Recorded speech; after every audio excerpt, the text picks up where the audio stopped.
in the saddlebag, hashtags blaze. Hashtag FUBJ, spray painted on the side of the stage. If you fake that funk, better duck that shade. Sailors coming through the mask of mighty boots on the airwaves. Slowly time flowing out, please tight lanes. Air skull on the Stetson, mask on the screen. Calling out the bullshit, purge queen me. Hashtag purge crew rolling, we ride, we ride. From the holler to the hard drive, side by side. Yeah. From the red clay roads to the Wi-Fi stream, she wrangles trolls like tumbleweeds, living loud for the voiceless kin. Wheelchair wheels carve the asphalt him. Hashtag RA survivor, hashtag DV strong. She's lifting up folks who've been done wrong. Tea gets spilled in a Dixie cup. Sip that truth, watch the sub count jump. Light a one for the lost, crank the amps for the found. When the night gets thick, she's the loudest sound. Hip high ain't might, that's her battle cry. Standing tiptoe tall to paint the sky.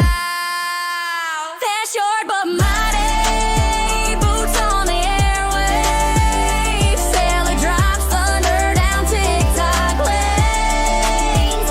Air skull on the Stetson, mask on the screen. Calling out the bullshit, purge queen me. Hashtag purge crew rolling, we ride, we ride. From the holler to the hard drive, side by side. And when the porch light flickers on a midnight screen, know a tiny titan's talking big and clean. Ah, yeah.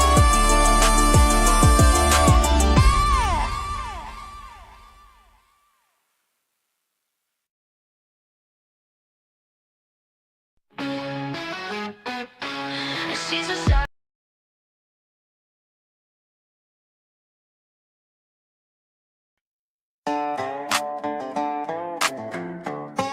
Yeah, it's that porch swing posse meets back row bass. Little sailor riding tall on a short stack frame. Mask on, true loaded, receipts in the glove box. Let's purge. They're short but mighty, boots on the airwaves. Sailor drops thunder down TikTok lanes. Air skull on the Stetson, mask on the screen. Calling out the bullshit, purge queen me. Hashtag purge crew rolling, we ride, we ride. From the holler to the hard drive, side by side. Yeah, yeah. Got a steel string hard and a neon mic. She'll stitch your lies like a Friday night fight. Upload spin like a creek boat wheel. Popping open secrets with a howdy and steel. AI beats fused with that banjo chop. Throw a yeehaw over 808 drop. Survivor strong. Got scars that sing. Turns trauma to a torch. Watch the porch light bling. Receipts in the saddlebag. Hashtags blaze. Hashtag FUBJ. Spray painted on the side of the stage. If you fake that funk, better duck that shade. Sailors coming through the mask of mighty, boots on the airwaves. Slowly time flowing out, please tight lanes. Air skull on the Stetson, mask on the screen. Calling out the bullshit, purge queen me. Hashtag purge crew rolling, we ride, we ride.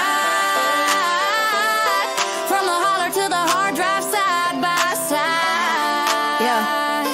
From the red clay roads to the Wi-Fi stream, she wrangles trolls like tumbleweeds, living loud for the voiceless kin. Wheelchair wheels carve the asphalt him. Hashtag RA survivor, hashtag DV strong. She's lifting up folks who've been done wrong.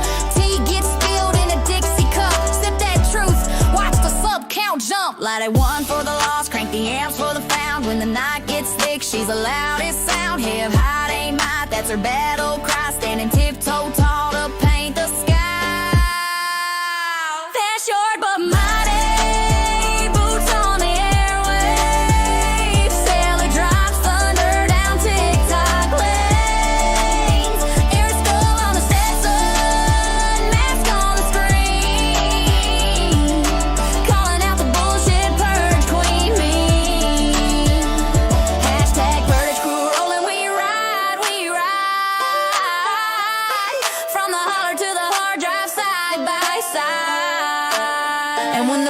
lights, liquors on a midnight screen. Know a tiny titans talking big and clean.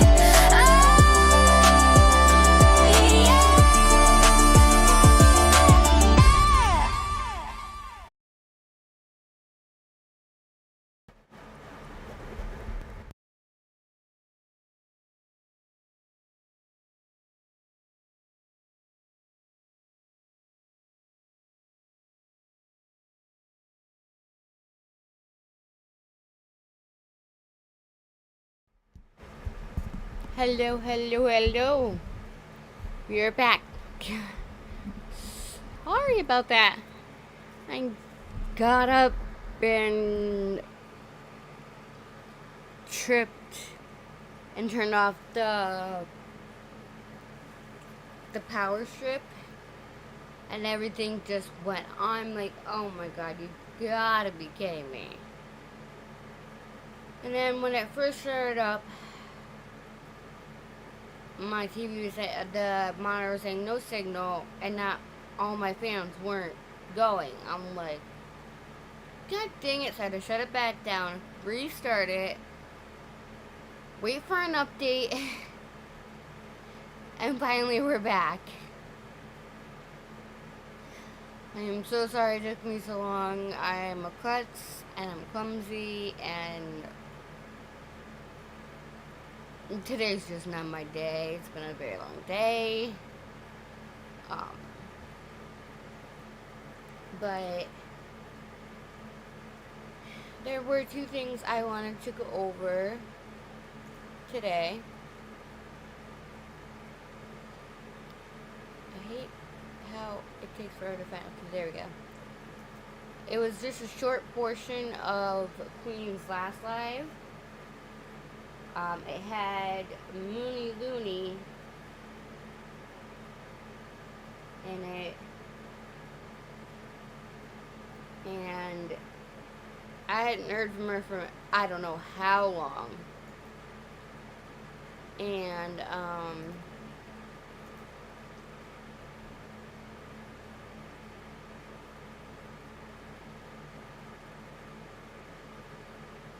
so I figured we would see what because Queen pointed out a very good,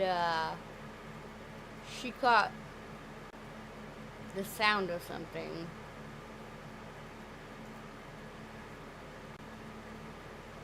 So I figure, why not? Because like I said, I have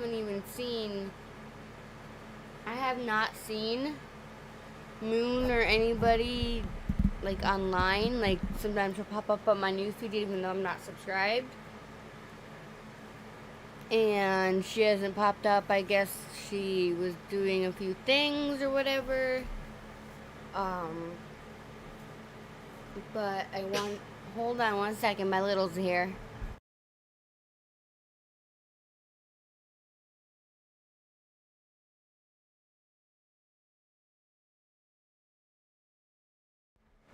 Sorry, my little walked in. But I guess she maybe did a vacation for a few days or something. I have no idea. But it's just like a small part of Queen's. Queen Bee's live was really, really good today, of course, as always. Let me make sure I put that up so that way it gives that's Queen's Dr. Link. And then I did want to go over some more of the Nova story. Because there's so much about it, and I wanted to go straight to the source where it all started, which is Soft White Underbelly or something like that, or yeah, something like that. Where like that had the couple interviews with her and her mom, and then the Good BJ investigates, or I think it was on her surprise witness channel. I wanted to go over any of the updates that she had, because she was on earlier this morning, or I think it's earlier today, and I stopped in real quick. So without further ado, let's go over what Queen Bee has had caught in Looney Mooney's live back. And let me tell you one thing. It triggered me because I got pissed and heated with what she had said. Like, it was bad. I'm gonna give you guys a warning. You're gonna probably want to punch air.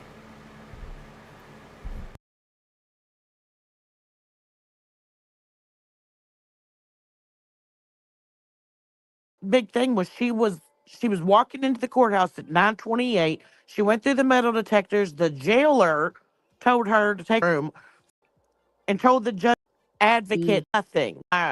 Person plain clothes needed. If I need to with me, we have a deal when as well. Yeah. Wipe the piss off yourself. Oh, she thinks she's You little crybaby ass bitches. Sitting over there fucking crying. Oh, but look, Dolly has this person living in his house. Shut the fuck up. You got them all around in your chat. Fucking weirdo bitch. I mean, mind you. With the fucking twerking to Brittany J's kids video. The fuck wrong with you? Well, what's wrong with you? What's wrong with Brittany? That's the thing. What's wrong with Brittany watching her fucking children? Was she nodded out? I got questions. Was she high as fuck back then, or is she high now?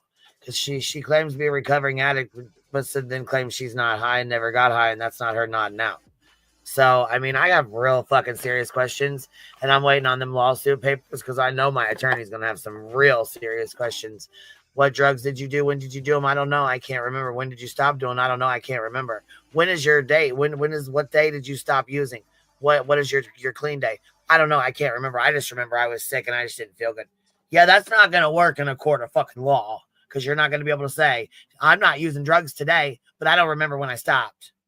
Fuck out of here, Brittany J, with your fucking dumb bullshit. Well, I wonder if her pharmacy has given her any more samples since she ran out on her live. Yeah. I have a theory, Queen, if I could quickly say. It's like I had a come to Jesus moment the other night when we were listening to the Craig stuff. This is how I see these two now. You know, like it happens in America and in the UK. You know, these people that will overtake you on a fast road or a motorway. They'll overtake you, go in front of you, and then slam the brakes on. So you run up the back of them, and then they want to sue you, for damages or a lot of money. And it's almost like, this is just my opinion, that these two, both of them, I believe, in some way, they want to drag people into the drama and get them triggered and riled up, and then boo is different. When you have $250,000, and in the next sentence, he's calling someone on the internet a chomo and a P word to say, oh, it's kind of like, I know it's the grift has gone up. That's just my theory. It might BJ isn't telling him just made.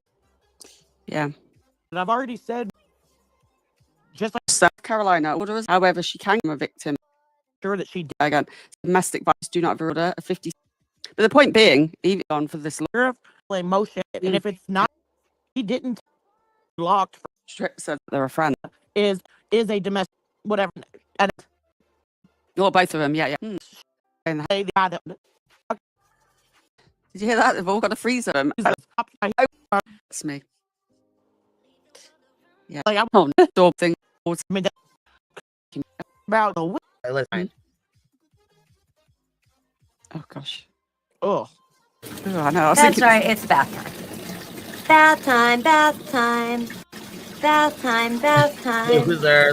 Unlike sludgy Nichols and all the dirty bitches around. What a fucking loser. This right here. What a fucking loser, bro. And she's 42. Wow. You are a fucking loser. 42. Look at that. 42, you're a fucking loser. Right, she was fucking rode hard and put away wet. God damn it, looking 66. Ooh. Holy sheep shit, Batman. Listen, this is the one right here that we're listening to. Cuss us out. Jesus.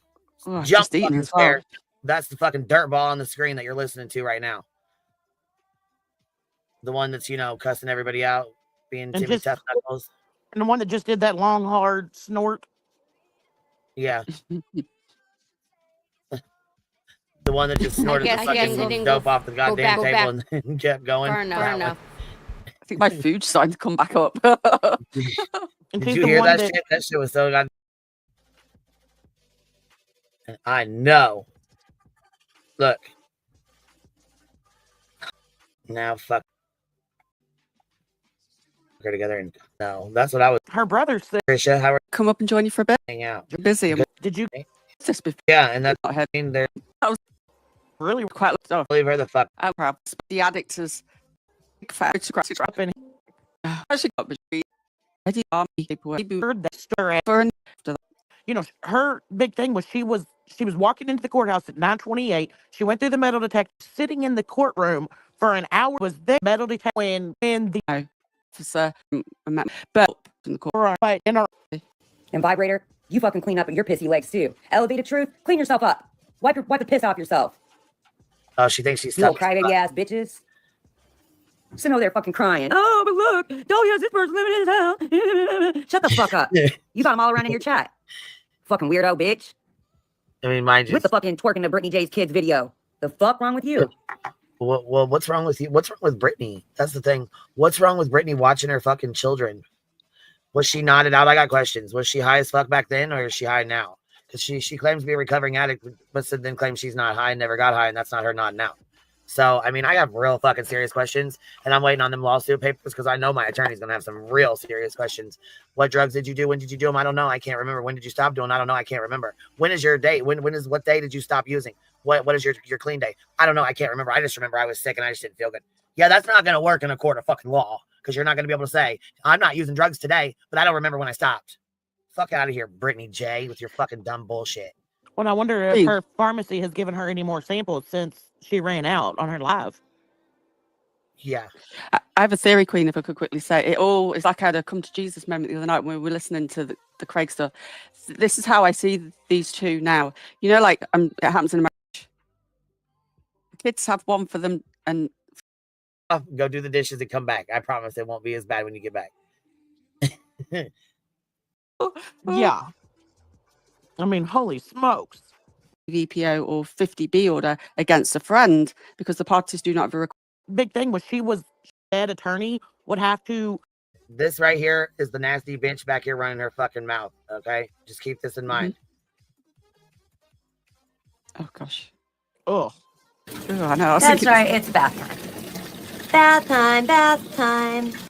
Bath time. Bath time. Loser. Unlike sludgy Knuckles and all the dirty bitches around. What a fucking loser. This right here. This right here. What a fucking loser, bro. and Are she's you serious? 42. Wow. You are a fucking loser. 42. Look at that. 42 year old fucking loser. Right, she was fucking rode hard and put away wet. God damn it, looking 66. Ooh. Holy sheep shit, Batman. Listen, this is the one right here that we're listening to. Cuss us out. Jesus. Oh, Jump just eating fucking as well. square. That's the fucking dirt ball on the screen that you're listening to right now. The one that's, cussing everybody out, being Timmy Tough Knuckles. And the one that just did that long, hard snort. Yeah. The one that just snorted the fucking dope off the goddamn table and then kept going. That one. I think my food's starting to come back up. And Did you hear that shit? That shit was so goddamn loud. I'm like, holy fuck, the neighbors heard that goddamn snort. And she's the one that wants people to feel sorry for her because her son's in prison for murder. Right. Oh, you want to save space for your feelings because your son fucking did some fucking horrific shit. Fuck you and your feelings. And since you want me to die, fuck you and your son too, bitch. And you know what?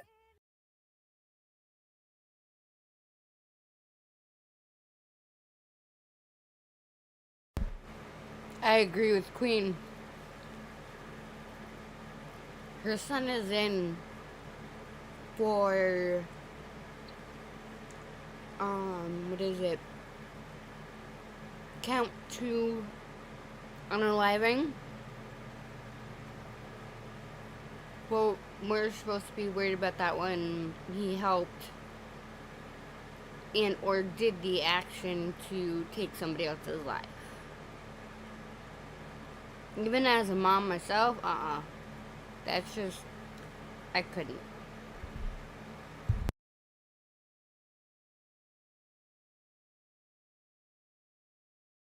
Really fucking hurt your damn soul if I keep up. Bill? And fuck pedos though, but still. She ain't ready. She ain't fucking ready. The fuck? PJ. I don't know why PJ even wastes her time fucking around with Truth. Truth, you are a bitch. You don't know why she would waste her time fucking around with Dolly. You was a crybaby asshole, man. I never seen such a bitch in my life. You says the only repercussions you have is your feelings being hurt. You says the crybaby bitch that got her feelings hurt when somebody said something about her son being in fucking prison. Oh my God, they're doxing my son if my son gets hurt. Bitch, your son lives in a fucking prison with fucking shanks and motherfuckers who fucking do nasty shit. You want to talk about something that happened to Truth when he was 4 years old? What's happening to your son right motherfucking now, bitch? Like I said, I'll hurt your fucking soul. Keep up with me. You ain't fucking ready, bitch. Grab the popcorn. I'll be right back. What the fuck? Because I'm not going to play with you, bitch. We need to do a BTM call like he does Queen. BTM. I ain't going to make it too much longer, BTM. Maybe I probably should just shut this off. We know it's not his bedtime. Not there, this little fucking new asshole. We know it's not his bedtime. Get back up here, BTM. He said, here, that sounded chunky. Shadow said, so if I have a tip, should I call FBI or TBI? You probably should call both. Whatever you feel like you need to. You just tuned in. Oh, Melissa. Oh, baby. You tuned in at the wrong time. Turn this back off right now because I'm not being nice. Turn it off. Just turn it off. Turn it off. Go do the dishes and come back. I promise it won't be as bad when you get back. Come on. Here, you know what? Let me go get a can of water. It's about to get real. Come on. I'm back. When I said a drink, it's not alcohol. It's coffee. We're up here paging BTM to get back to get Queen under control. Yeah, because he can't be in bed at this time. It's only what? I grabbed a can of water. 4:30? I grabbed a can of water and a bottle of water. So we got both. We're in it for the long haul. All right, let's roll this fucking loon footage. try to go after people's real shit, like throw them in jail and shit. Bitch, deal with your own shit. Deal with your own shit. You understand? Don't put that shit off on everybody else. I'm scared. Was your mom scared when you were attacking the fuck out of her? I'm just curious, man. I'm just curious because you sat and played victim like you were the one getting attacked. That ain't what that police report says. Quit putting your shit off on everybody else, dude. You're not even strong enough to be an advocate running around. I want an apology because PJ told you to fuck off and die. Fuck off and die, Truth. Hurry up. We don't care. Nobody gives a fuck. Why should we care? We don't know you.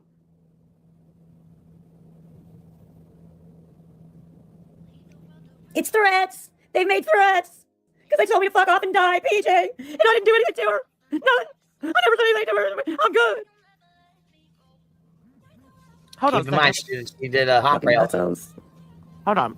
This is not the same bitch that was out here whining and crying, accusing Truth of being in a gang and contacting gangs to go after her son in prison while she was out here whining and crying about it. Crying about it and all kind of shit. Your son lives in a prison with motherfuckers who rape and murder folks, and they have shanks and shit. Are you fucking serious?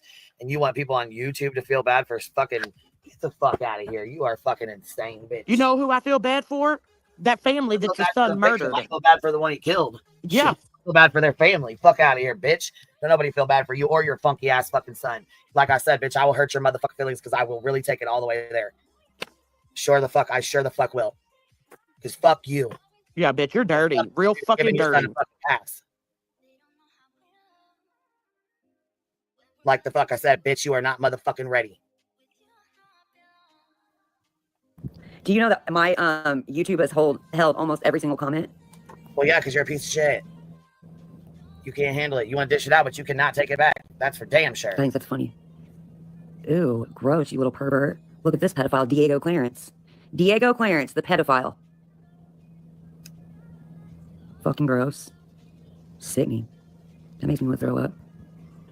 Your face makes me want to fucking throw up. I don't even like little kids. Fuck a little boy. Whole fucking stank ass. That's disgusting.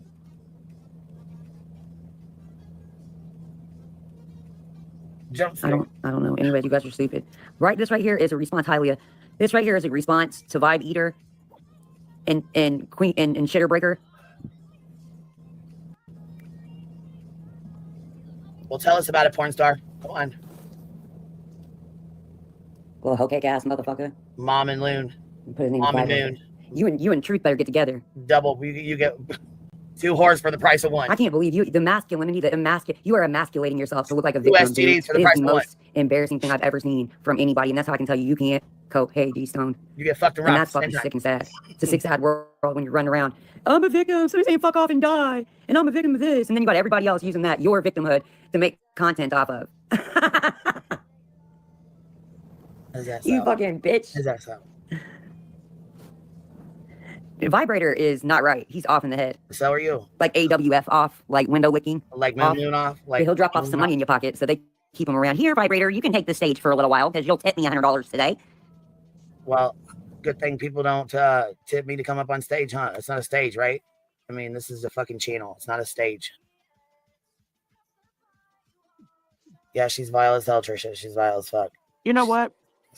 You know who the victim really is, Moo? Truth is truly a victim. And then that kid's family that is no longer here, they're a fucking victim. So if I was you, bitch.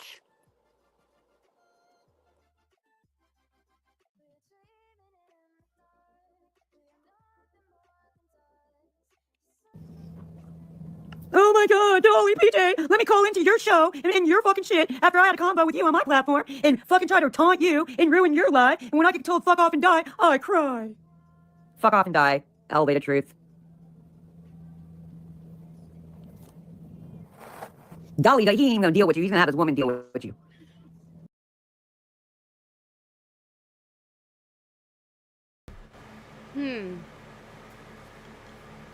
I wonder how YouTube would take this and what she's saying and review it. Do you think she'd still have her channel? Because I'm not so sure she would.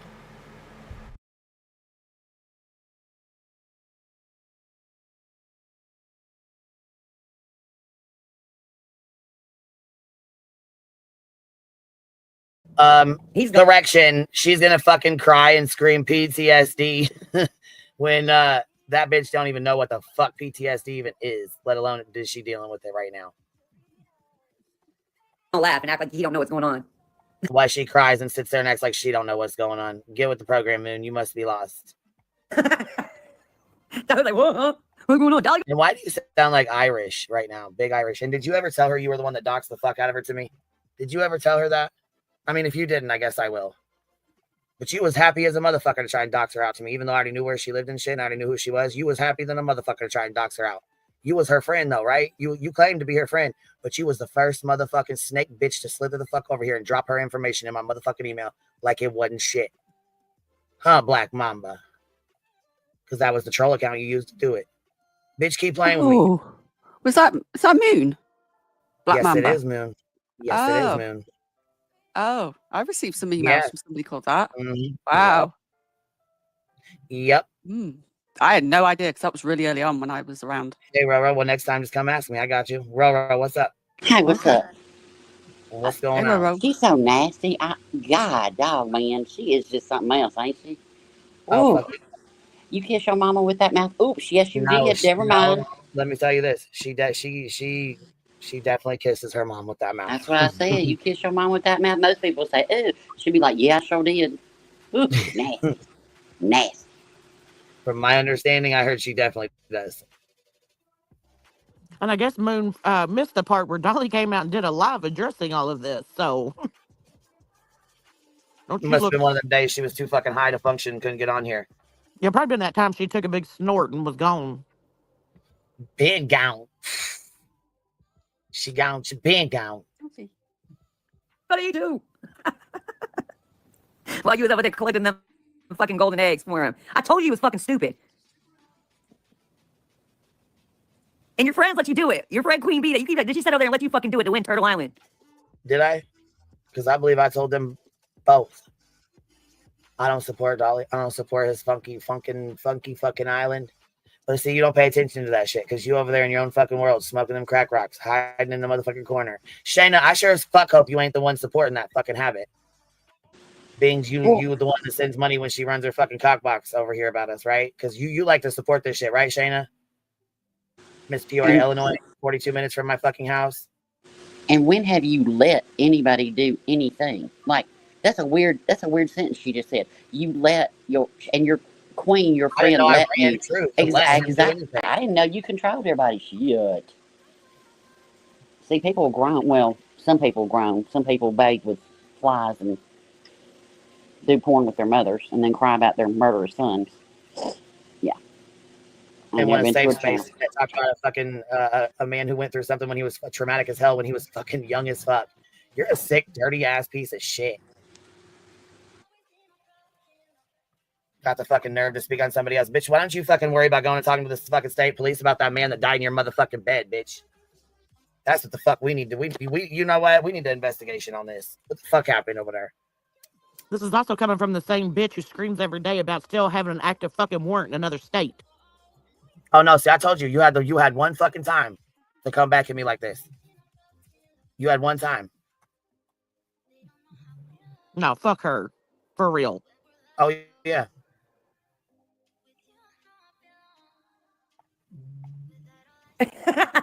Who needs friends? Who needs enemies when you have friends like that? Y'all motherfuckers is crazy, boy. And then had a whole feeling session today. Oh my God, our feelings aren't about Brittany today. They're about Truth's feelings and how we should acknowledge Truth's feelings. Fuck your feelings, Truth. Deal with your shit. You're not an advocate. You have no room, space in this world to be an advocate because you are sensitive. The whole act of your masculinity emasculates you every single day. You emasculate yourself.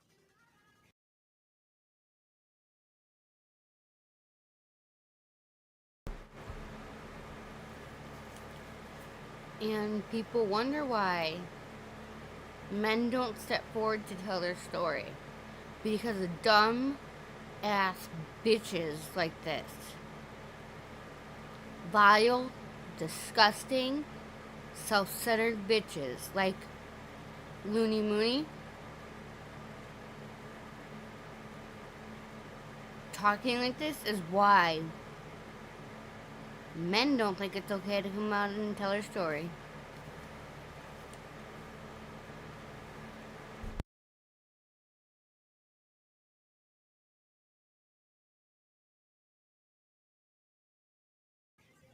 Do you understand? You make yourself look effeminate. You make yourself look bitch made. You know, all those things every day. Wait a minute. I know this bitch is not trying to tell somebody who and how to be an advocate. Bitch, you raised a fucking murderer. Fuck you. Don't you ever talk about what they've gone through as a child or as an adult. Doesn't matter. You raised a fucking murderer. That's it. That's all. I sure the fuck hope you aren't running around here trying to be an advocate for somebody. Because, bitch, you got a lot of skeletons in your closet.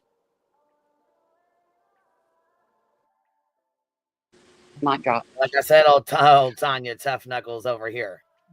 Why are there all these women trying to silence men and put men in the corner? This is what I don't get. When the men on this platform speak out, there's certain women that just want to shut them down and like silence them. I find that very strange. Because they're not used to being around us hearing a strong man. They're not used to, and the truth hurts. That's why. Yeah. Because they're not used to this. Because what they live with, and I guess die in the bed next to them. Yeah, they don't have that. Well, not only did this sick bitch raise a murderer, she also says that the person that died deserved to die. That's how fucking sick and disgusting this bitch is. She did porn with her mama. Okay. Yeah. There you go. and she gonna give parenting advice And then to people. fucking tried to beat her up. Right. Fuck. Here we go. I got a bruise. Every fucking day you are on this platform, you look like a little fucking crybaby. Says the biggest I don't crybaby give a out here fuck aside whose turn it David. is. She looks like a 42-year-old, Grasping 80-year-old for scrap content. I whore. mean, grasping for it because she doesn't. And I think that's why David hates her so much. Who she reminds you of, David? Want to show fucking receipts. Fuck you, bitch. And then beats him up there. Now we gotta show receipts? I don't even think so. Queen Bee doesn't have to show me where he spent my money on other shit besides the lawsuit. I'm okay with that. Beats him like we should all stop suing each other while he finances everything. Actually, B Tim's seen my fucking receipts. B Tim knows where his money went. He Well, knows you know exactly what? it was spent on. He knows exactly what it cost. Beat Let's see him. your receipts. Let's see your receipts. Would you spend that $50 that you got from a certain person that you're talking shit on right now? The What? fucking dope dealer down the way. Shit. Did you get a big old fat one? You use 3 straws too? Is that why you were so close with BJ over there? 3 strawing, 1 drinking, 1 sniffing? Just Well, asking. I think it eats her ass too, knowing that fucking B. Tim's more of a man than anybody that she'll ever come in fucking contact with is. Yep. That's what I'm saying. It freaks them out. They're not used to a strong person that speaks truth. I mean, you know what I mean? They're not used to that. They don't like it. It hurts their feelings because they're used to being with weak men and raising weak men or boys. I mean, the only men I've heard about in her life either are murderers or become killed. I'm just saying. And she keeps screaming out, victim, victim, victim. No, baby, he ain't said he's a victim. He's a survivor. See, y'all got you want to play victim because your son killed a man, right? That makes you a victim. No. And if you were a good woman that, your kid just fucked up and it's not your fault and whatever, grown, they're going to do what they're going to do, whatever. But you right here, yeah, I kind of see that whole nature versus nurture thing, Just saying.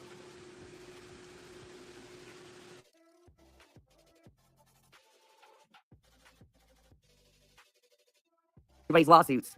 Get the fuck out of here. Bitch, you're just jealous because he doesn't finance you, so shut up. Fuck her. Nobody should be suing you. Here, take this $1,000. Here, take this $1,000. Jealous. BJ Oh, lost she's a because she's pocket 5 watch minutes late. Oh motherfucker. my god. She's a jealous ass pocket watching motherfucker, and when Melissa drops money, she fucking gets pissed. Oh. She wishes she had a man around her that would drop 1,000 on her anywhere. But you know what he's dropping it on? He's not dropping it to go. Nobody's dropping it for people to go and be the plaintiff in a lawsuit, to bring the lawsuit. It's to defend themselves frivolously. You couldn't even buy your own cell phone. Shut the fuck up. She couldn't even pay for a fucking supposed Uber for her walking ass brother. God. And I'll say this again, she did porn with her mother. Fuck. That blew me away. Mm-mm-mm.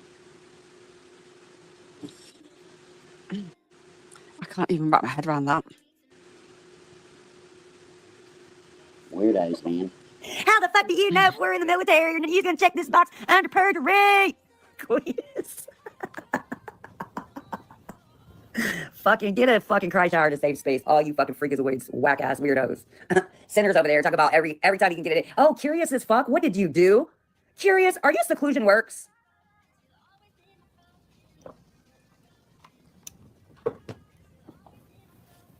What did you do, bitch? You rolled up on Queen and took a picture of her at the grocery store? Flava said so. Flava said so. Flava, whatever. Well, first of all, we know that's a lie. Second of all, I know who Curious AF is and where she lives. Pretty much everything about her at this point. So I can tell you right now, she does not have a picture of me anywhere in a fucking. And when I asked for proof, they fucking sent me a fucking screen recording of somebody saying that somebody else said something about somebody. No, not fucking proof. Fuck out of here with that bullshit. So nice try, nice lie. But Curious AF, I'm still coming for you, bitch. What happened to you, Flava? What did you do? Drop out the race? You dropped out the race, huh, boo? Well, she gonna start back up. Flava got 99 problems, but I am not one, okay? I'll tell you that right now. Same with all of the rest of the motherfuckers. That line hitting good, ain't it? Bro, all you hoes, just mad all damn day long. Just why does every live have to have like a fuck you moon in it though? Like it's like, damn. I swear I have a little tiny orgasm every time you guys say like fuck you moon. Just like when you get your little rocks off. Well, considering this is the first time I've addressed you, it must be somebody else you're talking about, because bitch, you're not worth my fucking time, first of all. Second of all, I won't be addressing you after this.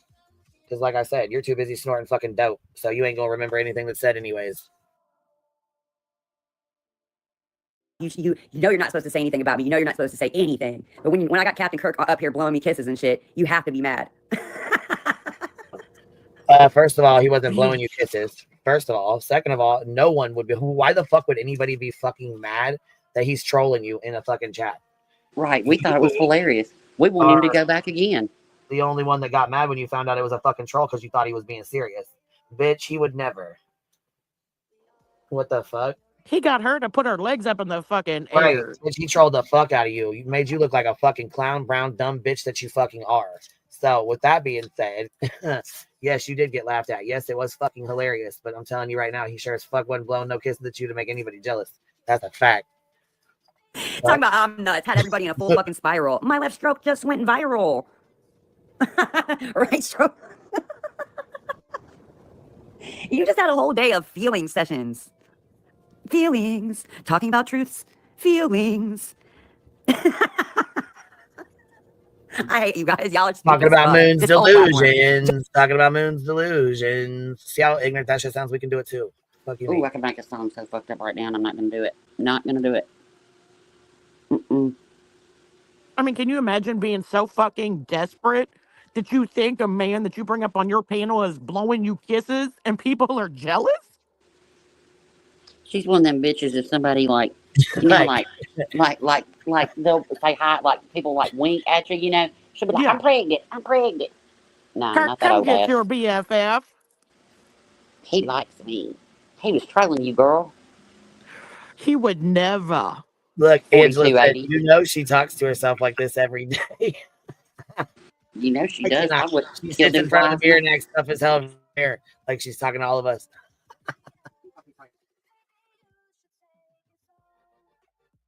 Add a growl to it next time. Go, arr.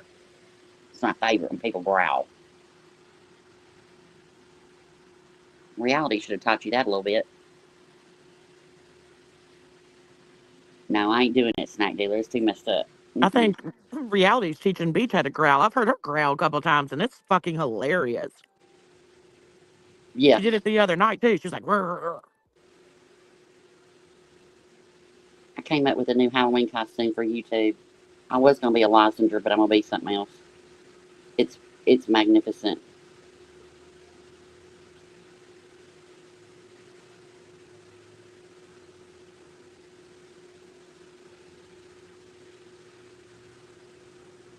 Kath S., we ain't promoting that piece of shit's channel in here. I'm sorry. You have to go ask somebody else. Something that's live on somebody else's feelings. I can't. Well, why are you digging on us when we know exactly where you live? How do you know that we weren't in the military, says Cletus? How do you know that we were in the military signing this under Purge Red? Oh my God. You showed up 2 minutes late. We won on default. She didn't pay a fucking dime. Had y'all coming to a different state and everything. Or getting on a fucking Zoom call in a different state. Y'all motherfuckers is so funny. How she know? Motherfucker, y'all been digging in her life for the fucking longest. What are you talking about? Brandy wine. The fuck? Yeah, I swear to everything. This is when you know you're dealing with a dumb bitch. Truth and his feelings. Nobody, and whoever, Jesse's girl, I didn't need to know anything about that because it's none of my business. But you didn't need to put that in the chat. I mean, just be careful what you say, you know? Like, still.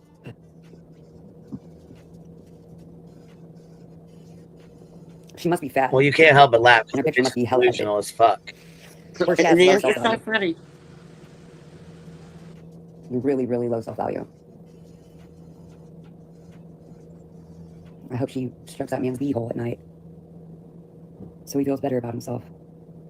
To clear up all the hurt fifis he has, elevated, just pet his butthole. He'll be alright. And then have 6-hour lives about how everybody's so wrong because they say fuck you, die, truth. We don't care because we do not fucking care. First of all, don't take my line, you little bitch. Hold on, y'all can chat for a second. Alright. Oh, Moo. Lord honey. Please. Oh, God.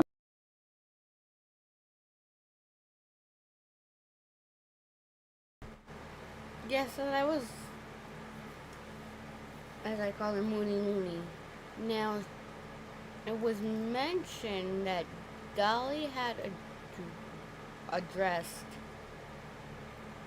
the whole situation, which is news to me because I had no idea. I didn't hear anything. I don't know which channel, so I'm gonna go with his main channel.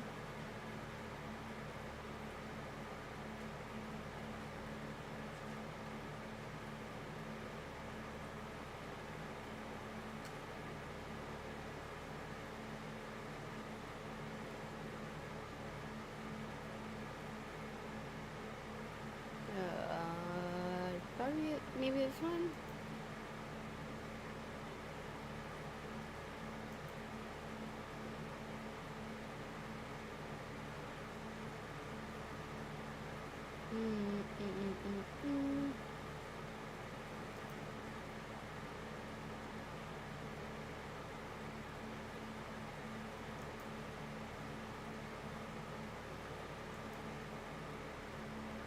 I'm not sure which channel he had it on. So, I have, oh, let me shut that off and put, the other thing on.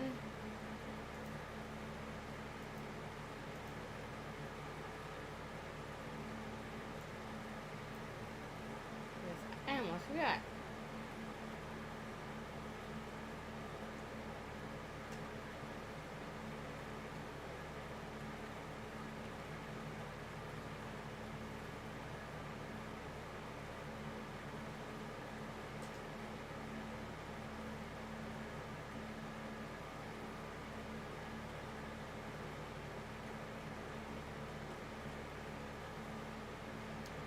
Alright.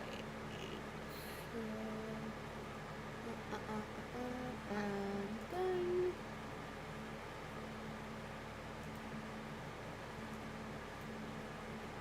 Of course I can't move unless I unlock it. Oh, come on, mouse. Thank you.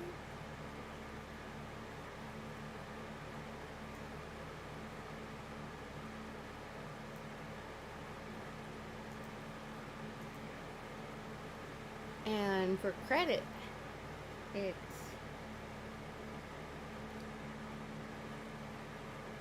oops.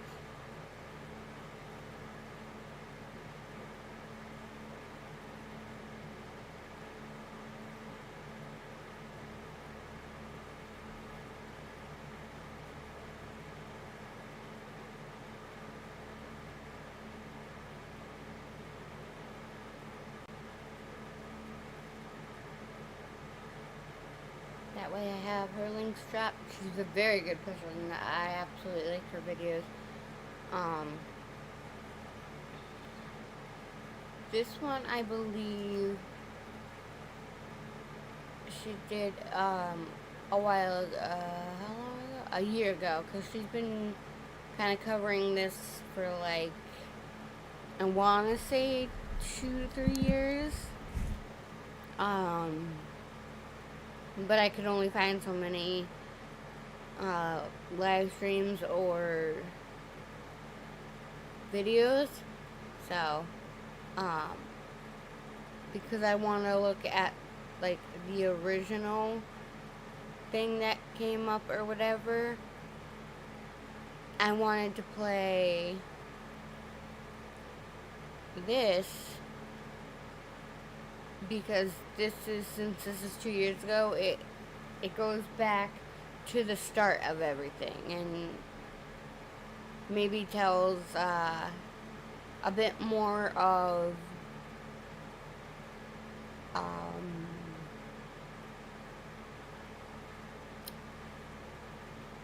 how it began, the story, all of that.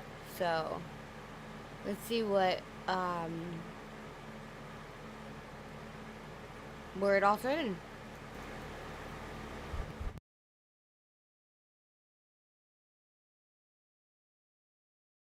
Someone I've interviewed before. Yeah. One of the working girls. Yes. In South Central. Her name was Tania. What's going on with Tania? You're already over it. I feel like she started being jealous of me. I broke up already. It was just last week. You have a spending addiction? Oh yeah. She used to abuse me. She used to go on live. Your antibiotics. But you want to go get hit on. Expose me, embarrassing me. She used to post my messages. Yeah, she is a child. You regret having kids? No, this is 35 years of hard work. The same thing she doing now. This been happening since 4 or 3 years ago. He does not like my daughter being on the street. So we're arguing about that. Do you like your daughter being on the streets? Heck no. Heck no. It was just her birthday. I'll talk about that, and I'm going to tell you what she did. I'm a finesser at heart. I'm going to always get what I need to get. Stealing, finessing, whatever. Stealing? Finessing? You is poor. So that's why now I'm just used to it. Has all the attention, the social media fame been a problem? I mean, that's what it seems like to be a problem with you guys. Man, a total problem. Because, okay, when you lose your and you start, being a certain way, right? Girl, she's still acting like a 10-year-old, you know what I'm saying? It's still just destruction. Oh my God, bro. These guys are like the definition of toxic relationships. That's messed up. I did not raise you like that. Put some respect on my name, your mom. And why do you have this on your forehead? What is that? Apple don't fall too far from the tree. She has a father too. Yeah, you seem to have it figured out. Are you similar to your mom? Yeah. Yeah, but I'm not as how you say it? Conniving? I'm the one who laid down and kept it. I could have had a push. I'm not as conniving as her.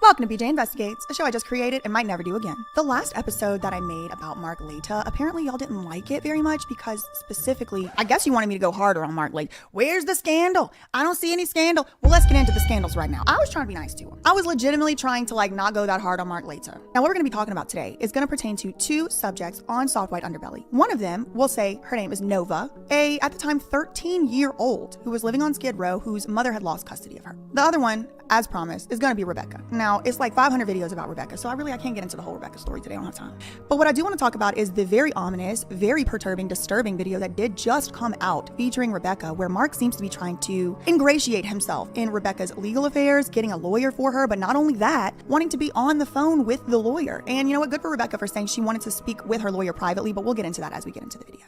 On December 7th, 2023, Mark Laita posted a video on his channel, and the video was for Mark to air this video, publish the video, take the video even. She called me and I'm like, oh babe, the Soft White Underbelly video is out. She like, Mom, what? I'm like, yeah. She like, so you gave consent to him? I said, yeah, you did the video. She like, so you gave him consent? I'm like, yeah. She like, did you see it? I said, yeah. Speaking of legalities, the California Penal Code 311.10 makes it a crime to advertise, sell, or distribute child pornography. This includes transporting, producing, possessing, or duplicating any of this type of material. It's a crime to share child porn. It's a crime to hire, employ, use, persuade, or participate in the production of this type of abusive material.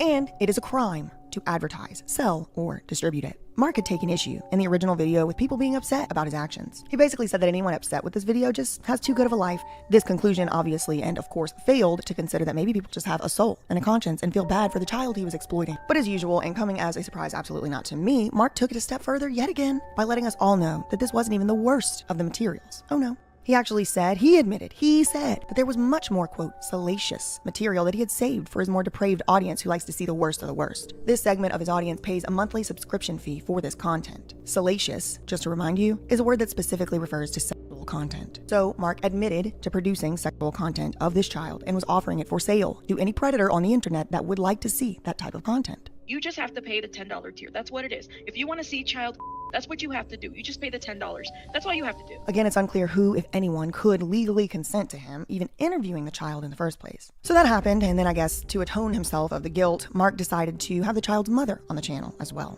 The child's mother goes by the name Tania or Tanea, and she is a certain type of you-know-what worker. The child's biological father is also in this line of work. Apple don't fall too far from the tree. She has a father too. The mother seemed like an attention-seeking narcissist who really hated her own daughter and was jealous of her. I feel like she started being jealous of me. We're gonna pin my right YouTube. But yeah, you guys follow me or whatever, and... But I don't know these people, so that's just speculation. Even beyond that, some higher-up connections started to be made. This lady had actually already been on Mark's channel before. She was in an interview published on New Year's Eve, 2022. I got myself into a situation where I was about to get trafficked, and this was like 3 years ago. It was a close one. I came up on this prince, and he was Arabian, and he flew me to Miami, and he said I was gonna be there for 2 weeks.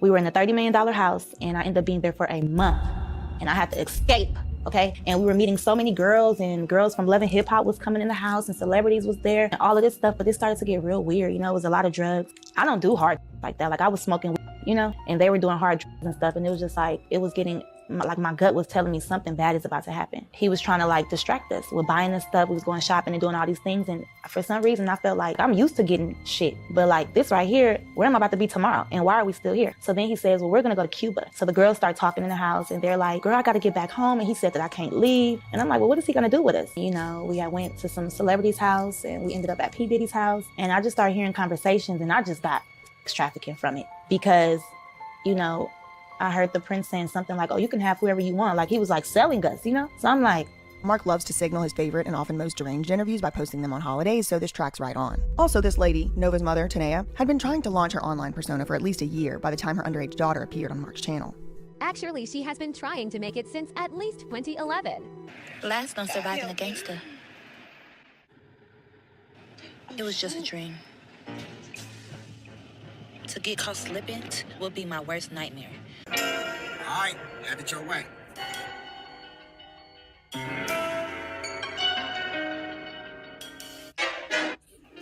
Unalike me, just unalike me. If I was going to unalive you, I could have been unalived you. This is romantic to him, I bet. I can't do this. He's basically forcing me. Yes, she's yours. She's supposed to look like you. She was reportedly on a deranged reality show called The Ladies of Fig or something, I don't really know. And she also had an active YouTube channel of her own, and it was up and running by this point as well. My other page went up. I got a surprise for y'all. I'm posting other content on there. I can do all things through Christ who strengthens me. On November 17th, 2023, just a couple weeks before her naked child would be advertising illegal services to a worldwide audience, Tanea posted a video of herself and her then boyfriend getting manicures in downtown LA. So, we're here. Finally made it. Not really. Because it was Halloween. They suggested that, you know? But, yeah, I'm just glad we're here because you were trying to think you duck and dodge this pedicure. And that's where the plot starts to thicken even more. Guess who her boyfriend was in the video? A clown by the name of Crip Mac, a well-known gang member who rose to fame on another deranged podcast, a friend of Mark, No Jumper by Adam Grand Mason, aka Adam 16, aka Adam 22. But this got me to wondering, hold on, wait a second. Both the mother and the daughter have admitted to participating in S-work. The mother has admitted a year prior on camera to being a sugar baby, which means that a man was paying her money for her companionship and other services. The mother's former partner, which would be Nova's father, was identified as a pimp. Word on the streets is that Crip Mac has been spotted with your baby mama. Hey, you know, no, I'm gonna say something about that. I just left her house and she said, I said, you Crip Mac? She said, no. Nigga, look it, man. Since you brought it up, I'm gonna go ahead and air it out. She wanna be famous, bro. So it really just made me wonder, what is the connection to this gang member clown, Crip Mac? Was he perhaps a pimp himself of sorts? Now hear me out. Is it possible that Crip Mac, as Tanea's boyfriend and Nova's stepfather of sorts, could have arranged the meeting between Mark and Tanea in the first place all the way back in 2022? Or maybe he could have arranged the meeting between Nova and Mark because he would have been acting in a way, like I said, as her stepfather of sorts. Does Mark have gang members trolling down Figueroa Street to bring in fresh blood for his deranged show? Baby. And her daughter out there on the motherfucking corner. You don't care nothing about your daughter. And you wonder why she came out, how she came out. I really don't know the answer to any of this. It's just things to think about. So anyway, that manicure video was on November 17th, 2023. And about 2 weeks later, on November 29th, 2023, Crip Mac, the gang member clown, had a falling out with another clown named China Mac. And it was announced that Crip Mac would be going back to jail soon. And about a week later, December 7th, 2023, that prediction would come true. As you can see in this video, Crip Mac was indeed arrested and booked and I guess put in jail. The same exact day is when the naked child's interview was published to Soft White Underbelly. So again, I just gotta wonder, when was the video of Nova even taken? When was it recorded? It must have been much earlier than that very day, but we get more clues from the child's mother, Tanea herself, on her own channel. The next day, December 8th, 2023, is when Tanea went back on Soft White Underbelly and talked a little bit more about her child with Mark. And a day or two after that, on December 9th or 10th, Tanea posts a video with her child on her channel, saying that the child, Nova, did not want to go to school. So I basically let you just make the choice. Yeah, you let me. And what? Yeah, you let me. You gave me more leeway now. But I don't like what you you're just doing. Don't let me leave. Like you be like, stay. Oh, you can't go this. You have to ask me. I don't know what Tanea really expected, but the general population was very upset with her for essentially pimping out her own kid for views. I said you could get a pink iPad, go on online school, be on some fly stuff, and you say, yeah, that sounds cool. So you could at least do that. I bet. I don't think think Tanea liked or expected the backlash, and like I said earlier, I do think the woman is a psychopathic narcissist, so nothing is really off limits for these people, but again, what do I know? I'm not a doctor. But Tanea did seem to be trying to take the blame for the whole ordeal off of herself and to put it onto Mark. She said that Mark Laita is the reason that Nova was wearing that see-through bikini top bra. She said Mark offered to pay Nova extra money for wearing a revealing top, which I completely believe, because the man is a fucked up sicko with no morals or ethical boundaries who will do anything for money, but that's just what I think. The man is dangerous, and he needs to be locked up in an asylum and ideally lobotomized, but again, what do I know? Hi guys, I'm Lima, the one you've heard so many wonderful things about. Tanea also seemed to imply that Nova's video had been recorded much earlier than it was actually published, because she describes a timeline where Mark Laita was essentially hounding her for the consent to post Nova's interview. It's like, oh, I hear that your daughter is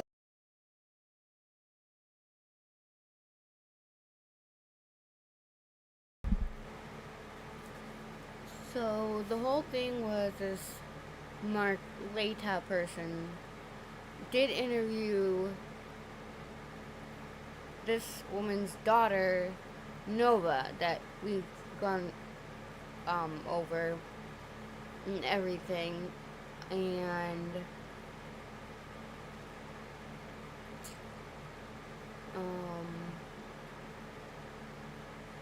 when it first aired, I guess she was wearing like a bikini kind of style thing, and the top was like two little triangles, which was see-through mesh. And at first when he put it out, he did not blur it out, which that's just why. And then I guess since people hounded him, he redid it, blurred out the images, and then for a while had it behind, I believe it was Patreon paywall, where you could buy it and you could see the uncensored version. Now, I think the latest I heard from BJ Investigates is the one behind the paywall is also blurred now. Which just goes to prove that social media can sometimes, when we band together, we can get some stuff done. Because this child needs to, you know, be safe, and I don't even know. It hits hard. It's a really tough subject.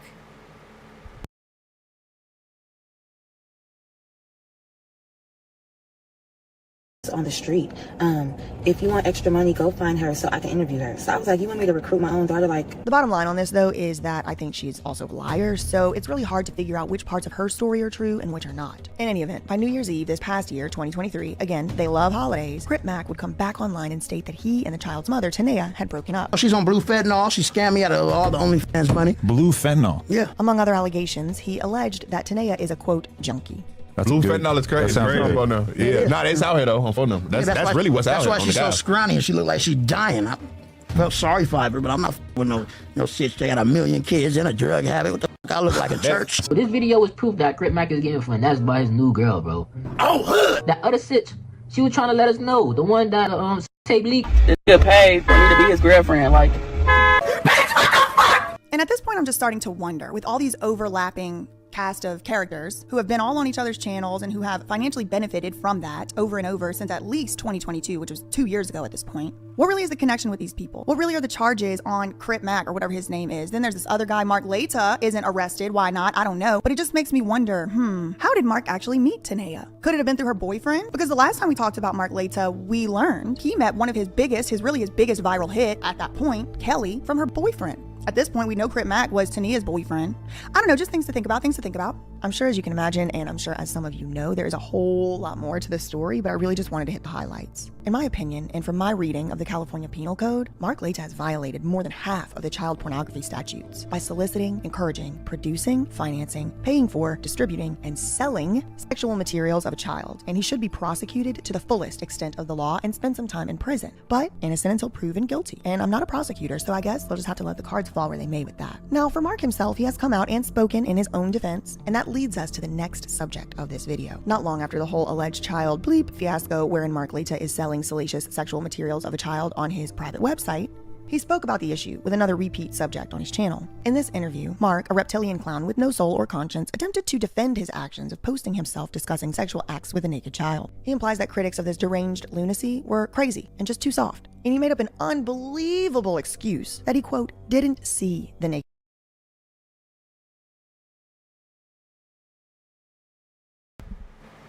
Okay, so that was the main part for that one.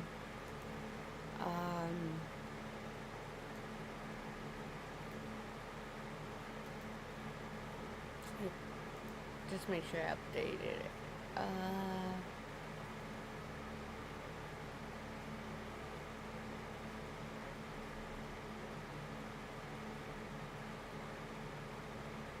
believe this is the other one I found.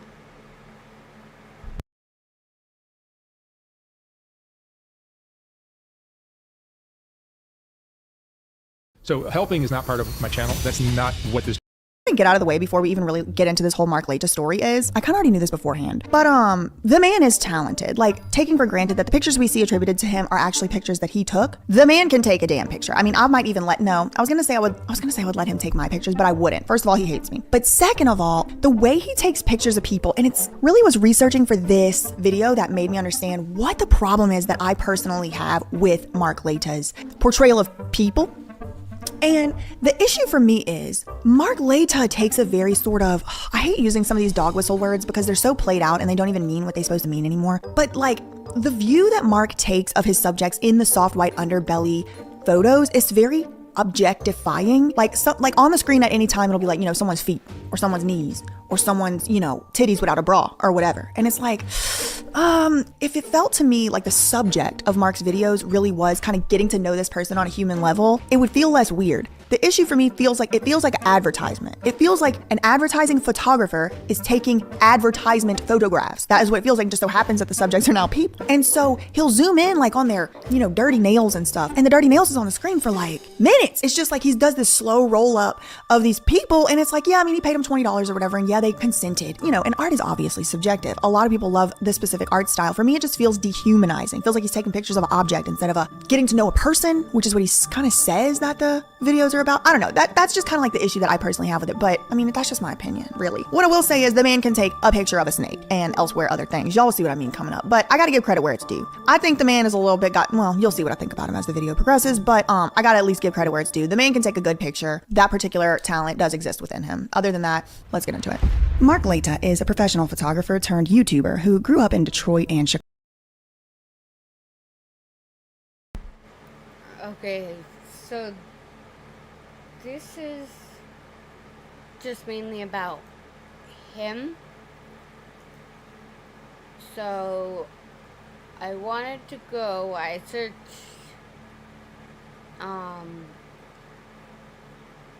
a few things like her first interview on there and all that, because we saw like little pieces via BJ Investigates or the Surprise Witness, same person. So I figured we'd watch the original and see what we didn't see in the other videos.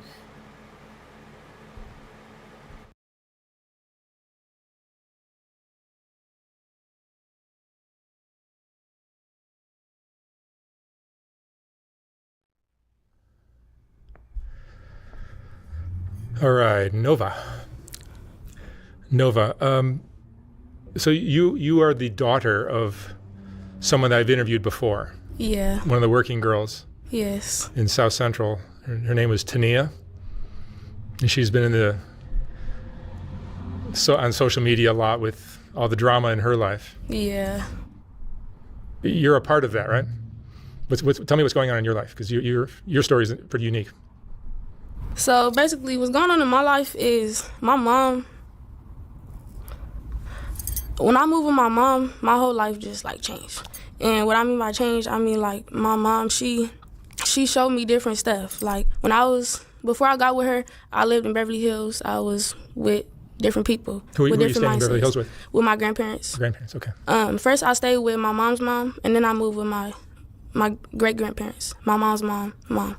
So when I moved with my mom, she started showing me different stuff. She moved me to the hood, the east side of LA, South Central. And how old are you now? 13. 13, okay. Yeah. When she started showing me all that stuff, and when she moved to the east side, my mindset changed. I changed how I look at things. Like, I didn't look at things the same. And once my mom started seeing that I was changing and that I didn't think the same no more, she started treating me different. Like, I feel like she didn't like it. But I mean, it wasn't really my fault. It was really her fault because I asked to stay with my grandma, and she like forced me to move to LA. I used to get bullied and all type of stuff. But to South Central LA? No, like in Beverly Hills and stuff. Because it was always like white kids and stuff around us, around me and my brother. It was me and my brother. And But you said you were forced to move. Yeah, I was forced to move. To where? Here. To LA. First I was in Marina Valley, and then I was in Beverly Hills. But I was forced to move like to the east side, to the ghetto. That's what I'm saying. Yeah, I didn't want to go because I knew how the girls was. They used to bully me. They used to pick on me. Any little things. I used to wear Skechers. I used to wear all the little bullshit stuff. So when my mom started seeing that I was changing and stuff,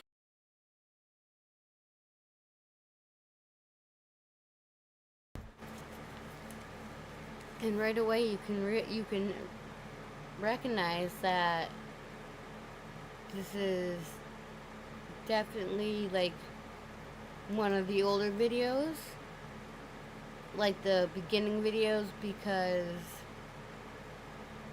it was about a year ago, and if you look really closely, let me see if I can.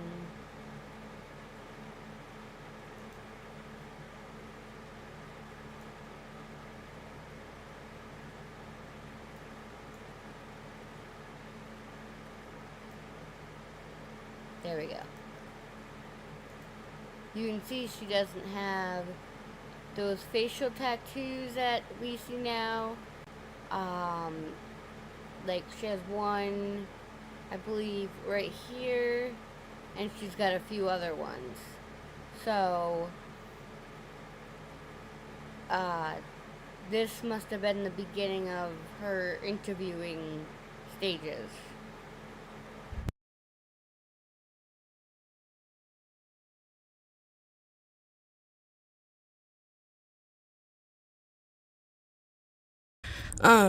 Okay, it's different. And when I went to Bret Hart middle school, I had got jumped by these girls from Hoover, and I told my mom, and she didn't believe me.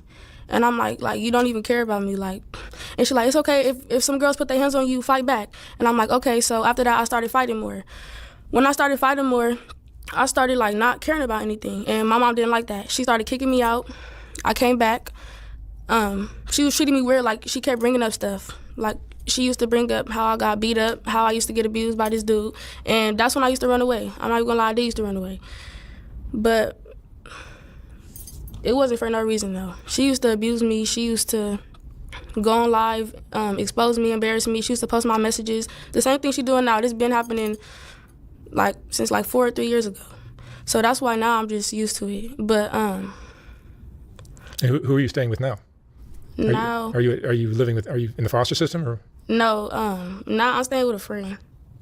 Yeah, my friend. But you're supposed to be staying with your mom? Yeah, but she kicked me out in December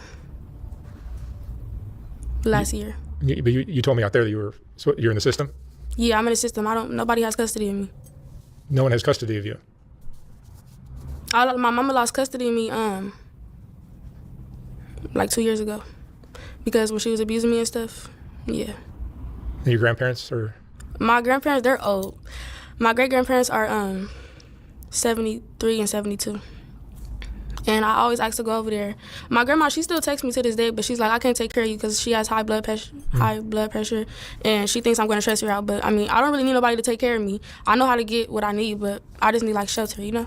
Yeah, but you've been working some of the streets as a prostitute? How long has that been going on? Since May. Since May? Yeah.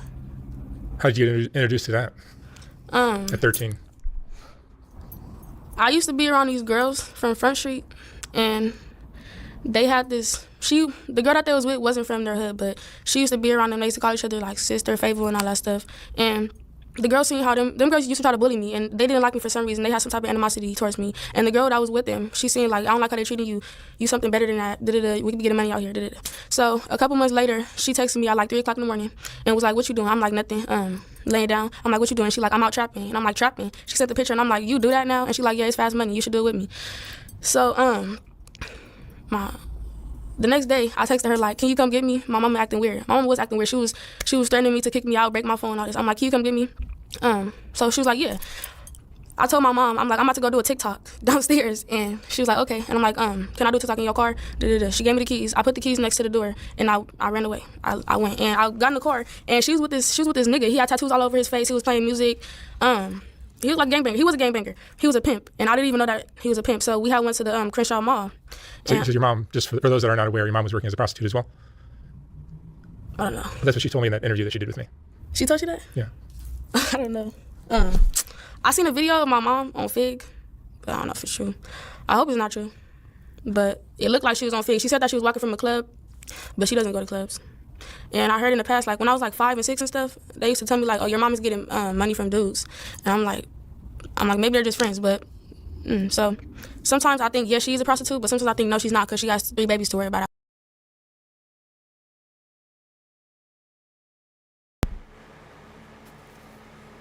Just letting you guys know, I'm gonna go use the little girl's room. It sucks. My IBS is flaring up, but it shouldn't be long. And I will be in the chat. And I'll keep playing this so we can learn more and more about where this all started from.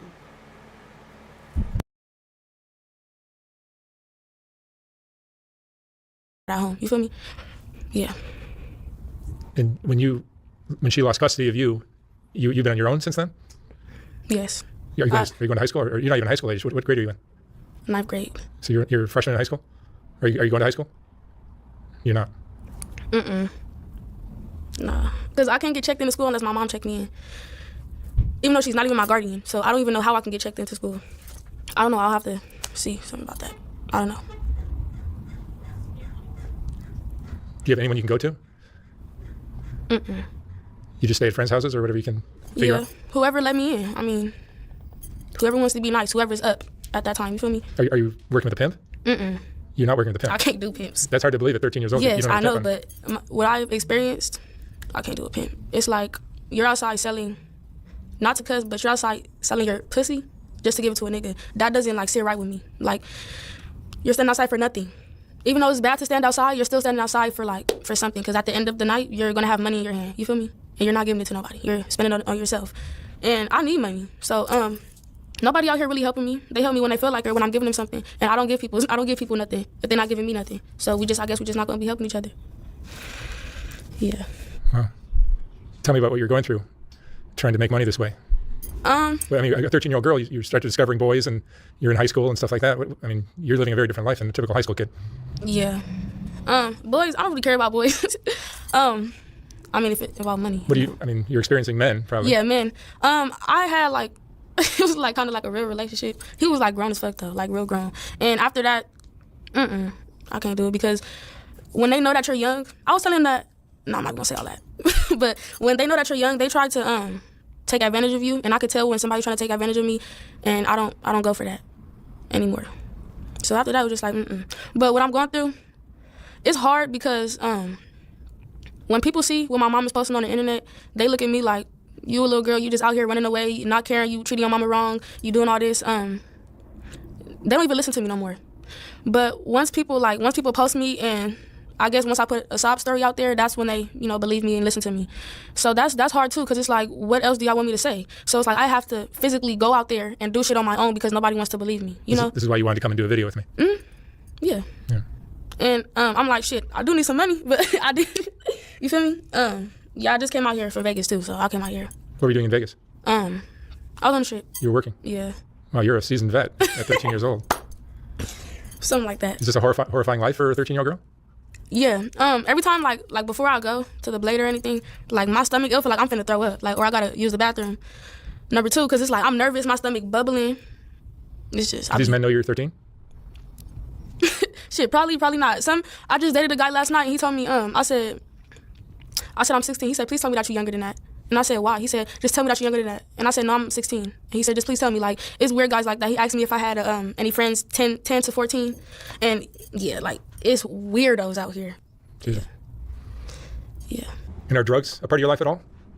No, I don't do drugs, but one time I was with a trick, and the trick, he did drugs, so, and he seen that I was going through it or whatever, so he had like a lot of shrooms. He had perks, e-pills, all type of stuff. And he was like, if your life ever get hard, if you questioning your life, take these. And I'm like, nah, I'm cool, I don't need it. He's like, no, here, take them. I'm like, no, I'm cool. So I went to the bathroom, I left my purse on the couch. I came back, I'm like, okay, but I'm leaving, bye. So I got in the car, I looked at my purse, and the e-pills and the shrooms was in my purse. So I'm like, he's trying to force it down my throat. And even if they wasn't my purse, I still didn't do it, because I feel like if I was to do drugs, I'm never gonna clap back. Like, I'm gonna just be out there on the curb, really on the curb. So yeah. I mean, what would you like to see happen? What do you mean? In your life? I mean, you're not looking. Okay. Are you looking to go back with your mom, or you're getting to her? Do you want her to change her behavior? What do you want? Yeah, I feel like it's not all on me, and it's not all on my mom. I feel like it's on both of us, because my mom has to change her ways and I have to change my ways too. But I already changed my ways. She just wants to keep kicking me out. She wants to keep holding grudges. That's what my mom does. She holds grudges. Just like the same baby daddy that she on the internet arguing with, they beat that they had is old. That's like, my little sister is 4 now. That was 4 years ago. He been stopped. Yes, he used to beat on her, but he been stopped doing that like 4 years ago. So that I feel like that's for no reason. But yeah. Yeah, your mom's getting a lot of attention. Yeah, I mean, that's what she likes, because she told you in an interview that she didn't get no attention when she was a kid, right? That's what she said, right? Yeah, so that's what she's looking for now from grown people and kids. Like, even now, like, she texts girls and she has conversations with girls that don't even like me. Like, it'll be girls hating under my post right now, and my mom would be on the phone with them. And it's weird to me, because it's like, Mom, like, she doesn't like me. Do you feel like your mom is not on your side, not trying to protect? Yeah, she's never on my side. It's always the next little girl, it's always the next person. She's always comparing me. So that's why whatever she says, I'm just like, okay, Mom, like, okay, are you done? Like, but I don't disrespect her anymore. Like, everybody sees, I post all our messages. Everybody sees, like, how she talks to me. I be begging her, crying, pleading. She don't care. Is social media helping or hurting your relationship with your family, your mom? Social media, I feel like it's not doing nothing. I post on social media because I be bored. I don't really care about what the next person has to say about me, you know? But if you stopping my money, that's when I care, you know? You have a good head on your shoulders, at least. Yeah, I'm trying. You're a smart young girl. Thank you. Are you looking to go back to high school? You'd like to, yeah. Yeah, because I hope I say it right. It's called, when I get older, I want to be a defense attorney, and I have to go to school for that. So I'm not going to do this shit forever. This shit, no. In 2 months, I'm not going to be doing this. Trust and believe. This is not. Yeah, I'll probably have regulars, but I'm not going to be standing on Fig or any other blade, because no. And then going on Fig, they be harassing me. They be talking about, you 13, get off the blade. Like, I was just on the blade. This was like 3 weeks ago, and these girls, and no, that video's not me. Them girls jumping me, that's not me. But these girls had seen me, and I was like, oh, that's that little girl. And I had put my head down. And when I tell you, like, 3 minutes later, all the girls off every blade in the 70s came to my blade and started just yelling, started throwing shit at me, started doing all type of shit. And I'm like, what the fuck? So I hid behind the car. I didn't run because they're going to start chasing me. So I hid behind the car and I ducked. And I called the girl I was with, because I don't have no pimp. So the girl I was with, I'm like, can you come get me? They harassing me. They finna call the police. Oh, yeah, and I got the trick car. And one of the girls had banged on the trick car and was like, she's 13. You're fucking on minors. Da-da-da. It's just crazy. But I called the girl and I'm like, they're harassing me. They finna call the police. And she's like, hold on, I'm rolling the wood. And I'm like, girl, come get me. Like, the fuck, something happened to me. And she's like, hold on, I'm rolling the wood. So I just walked. I started walking and I walked to the little McDonald's. And I hit right there and my phone was finna die. So I had to call people fast. And I called the trick and he came and got me. But that's why I don't even like Fig anymore, because I'm traumatized from that. Like, sure. It was a lot of girls. Like, it wasn't just 5 girls. It was like 20 girls. Like, trying to chase you off. Yeah. I mean, they didn't chase me because I didn't run. What is this, what you're doing, do to you emotionally? Emotionally? I mean, you're laughing and joking about it, almost like it's not that horrible. Nah. I laugh because I got braces. Ever since I got braces, I just been smiling and shit. It's not even that. But it don't really affect me. The only thing that really affects me is like with these dudes. Like, I look at them, I don't look at them the same anymore. Like, I don't even want a boyfriend anymore. I used to want a boyfriend so bad, but it's like, no, like, we can be friends. You can give me money, but You probably see men differently now. yeah. And then, like, just with what I'm going through, having barely anybody at nighttime, that's when, like, all, like, my emotions come. You know, that's when everything that I've been feeling, it comes. And I start crying, I just get depressed, and then I smoke and act like it never happened. And it's like when shit happened, it's like I'm numb. And I don't know why it's like this, and it's crazy that it's like this, but it's like when it happened, it already happened. There's nothing that you can do about it. You feel me? So sometimes I can't even cry. And that's why people be like, oh, you just don't give a fuck. No, like, I don't know if nobody ever felt like this, but I just can't cry no more. The tears can't come out. Where's your father? I don't know. He's weird. I called him, my dad, he's a pimp. And I feel like he don't care because he's a pimp. And he already look at hoes like, you feel me? But my dad, he a gang member. He still be outside. He still be fucking with bitches and stuff, but he don't care about me. Like, I called him, when did I call him? I called him in July, like right before I got my braces. And I'm like, Dad, can you come get me? He like, nah, I don't got time for your bullshit. And I'm like, I'm for real. He like, nah, I don't got time. And I'm like, but I'm for real. Like, can you at least take me home? Can you call my mama or something? He like, nah. And I'm like, all right. So I hung up. And I'm like, okay, he don't give a fuck. My mama don't give a fuck. So I don't give a fuck. Who's paying for your braces? Me. You're paying for your braces yourself? Mm-hmm. I imagine you're making enough money to do that. I mean, yeah. He only charged $250, and then like every month is like $50. Mm-hmm. And you make that money on the track? Yeah, but that's not where I get all my money from. Like Instagram, if people follow me, like they know I sell content and stuff, and I make a lot of money off of that. Oh God, like. What do you sell on? I sell like sex tapes and like fucking tricks and shit. Yeah, and like they like to see news. Some like to see me smile. Some like to hear me talk. It's just they like all type of stuff. They like custom videos. Like this nigga just sent me $500 last night for my feet, and my feet not even done. Like it's it's weird. Kids grow up fast nowadays. Yeah. If you had your life to live over again, your 13-year-old life, what would you have done differently? Would never have won my mom. I would have been like, no, I'm cool, I'm good. And if you really try to force me to go, like, I would have just told my granny, like, get her. Call the police on her. Like, get her. I do not want to go with her. That's what changed me. My mother. She, yeah. My grandma didn't show me none of this stuff. And your grandparents are no longer able to take care of you? They're still alive, though, but my grandpa, he has gout. They both have gout. They could barely walk. Like, but my grandma, they still be going to Vegas. They still be having their little fun, but they just don't want to take care of no kids. She, like, right after my mama had me and my brother, she gave us to our grandparents. And then my mom went to jail. And that's when my grandma got custody of me and my brother. She went to jail when I was like 4 for fraud. But yeah. Wow. It's a very interesting life you're living, Nova. Nova's your street name? Yeah. Not really street name, because Nova, it means star. Like, you're going to be a star. Like, I'm going to be a star, you know? I believe it. Thank you. You're smart. Thank you. You're a very bright young girl. Thanks. You're just going through some bullshit. Yeah, yes you are. Well, hopefully this creates some opportunities for something good to happen in your life. Right. Are you feeling safe out there? It sounds like you're going through some crap already. I'm protected by God. That's who I really like. That's who I really trust. Like, that's who I put all my trust in, God. I don't really trust no human being. Trust the Holy Spirit. Do you have any friends? Yeah. Yes, my mama posted them on the internet. So, like, it's like I can't even have any friends anymore because my mom is going to post them and she's going to push them away. Because who wants to get posted? Right. Talking about, oh, my daughter's missing. You have my daughter. You're harboring a minor. Like, cut it, man. So going back to your mom, is that something you're open to? Yeah. Because, yeah. One day I might just say, like, if it gets too hard for me, I might just say, like, fuck it. And, like, really fight for my mama. Go to the police station and be like, I need to be with my mama. You feel me? Because that's what I'm doing now, but she doesn't believe me because all the times that I did run away. Like, now I'm not running from my mama. She kicked me out. All the messages that I'm posting, everybody could see that I'm trying to go back home. So, yes, You prefer to be with your mom? Yeah, I prefer to be with my mom. In the future, I'm going to be with her. I know I'm going to be. I mean, not every relationship between a child and a parent is perfect. Yeah. But you seem to be well-adjusted. You seem to be smart. Yeah, so I know what's going on. Yeah. You seem to have it figured out, but you're just going through some really tough things. Yeah. All right, well, I hope this all works out for you. Maybe a little communication might open up some doors and get people to see things a little differently. But one thing about her, she don't know how to communicate. She just know how to argue. You know, she doesn't really know how to talk.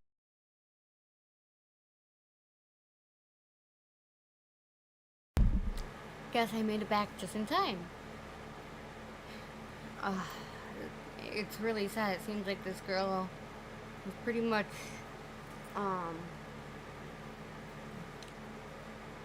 born into this stuff. With her father being who he is and what he does. Her mother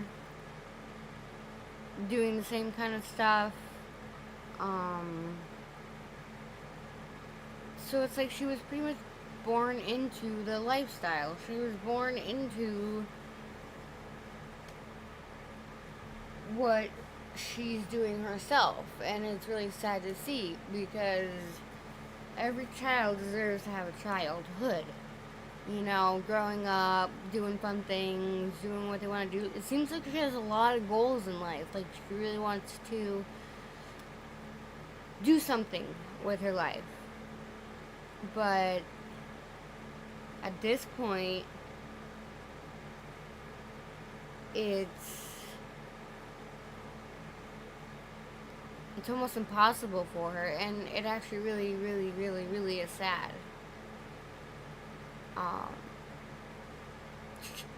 Like I said, she seems smart, motivated. She just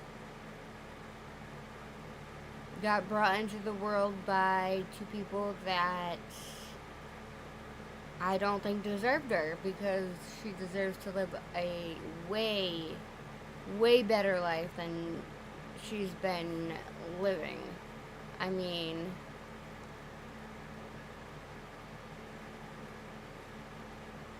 it's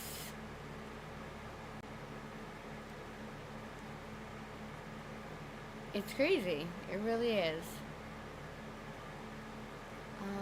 I'm just looking at them. Okay, I'm gonna probably watch the interview with her mother next, because maybe that will give us some insight as to what she has to tell, and how she treats her daughter, because I mean, this girl's young, and I don't see why she would lie to just run away and do all these things and get into all these things.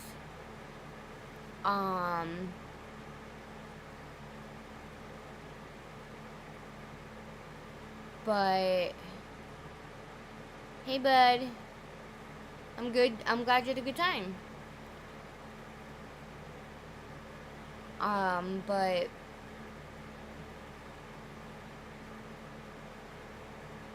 it's just really sad to see. She's so young.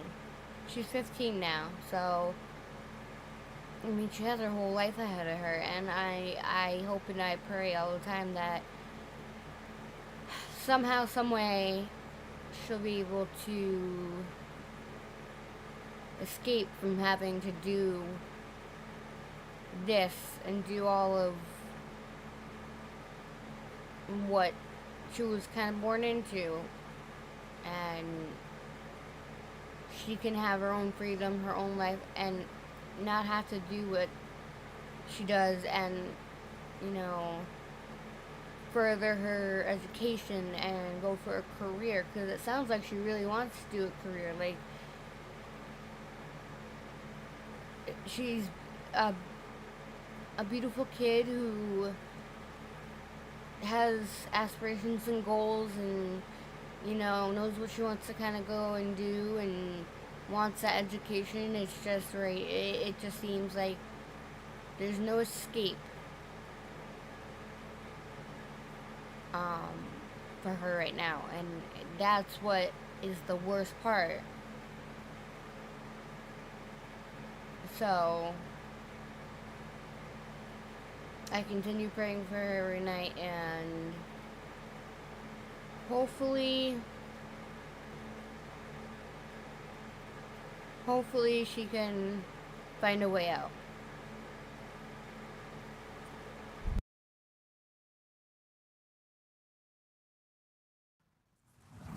All right, Tania, where'd you grow up? Where are you from originally? I'm from LA, West Adams District, and just all over the West Side, but that's where I first grew up, West Adams District. Mm-hmm. Tell me about your family. My family, I grew up in a It was my mom and my stepdad. My dad was in jail like all my life, in and out of jail. So because my mom had me young at the age of 15, and my dad was always in jail, she was like a single mom until she met my stepdad. And I guess we were a happy family, but me, personally, I felt like it wasn't really no love for my mom because I don't know if she didn't like me because of my dad. And this is real shit. Like, I know we hear it a lot, but she just looked at me like, you better not turn out to be like your dad. And she was very strict. So, you know, growing up in a strict household, you know, you rebel. And that's what happened. You went to the streets? Straight to the streets. What age? At the age of 15, I kind of knew like, okay, I'm not going to be here. But I didn't want to do it in a disrespectful way because I was always respectful. I was just looking for like a way out. So I met a friend and she was my best friend at the time. And she knew what I was going through with my mom and my stepdad. And I just felt like, you know, my mom was settling for less with my stepdad. So I'm like, you're always worried about him, I don't need to be here. And I got into it with my stepdad and then my best friend was like, you should just leave. And I'm like, I know, huh? So I ran away. And when I ran away, my whole life just changed. But I lost my virginity first and then I ran away. So they think I ran away because they were saying like, I'm gonna get a little vulgar. Oh, you got some dick? You feel like you can leave now? Like you feel like you grown now? And I'm like, no, y'all don't want me here anyway, that drag. So I left and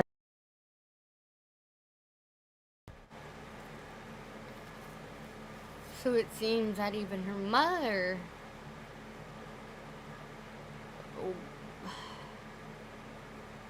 was younger, kind of like her daughter, and just started getting pushed into this lifestyle and was, you know, it just seems like a vicious cycle. Because Nova's dad is what he is, and it seems like her mother definitely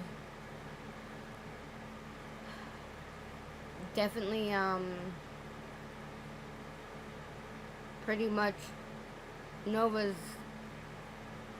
following in her footsteps without even knowing it.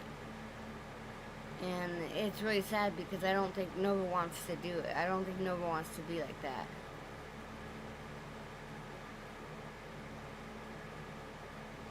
Oh jeez, but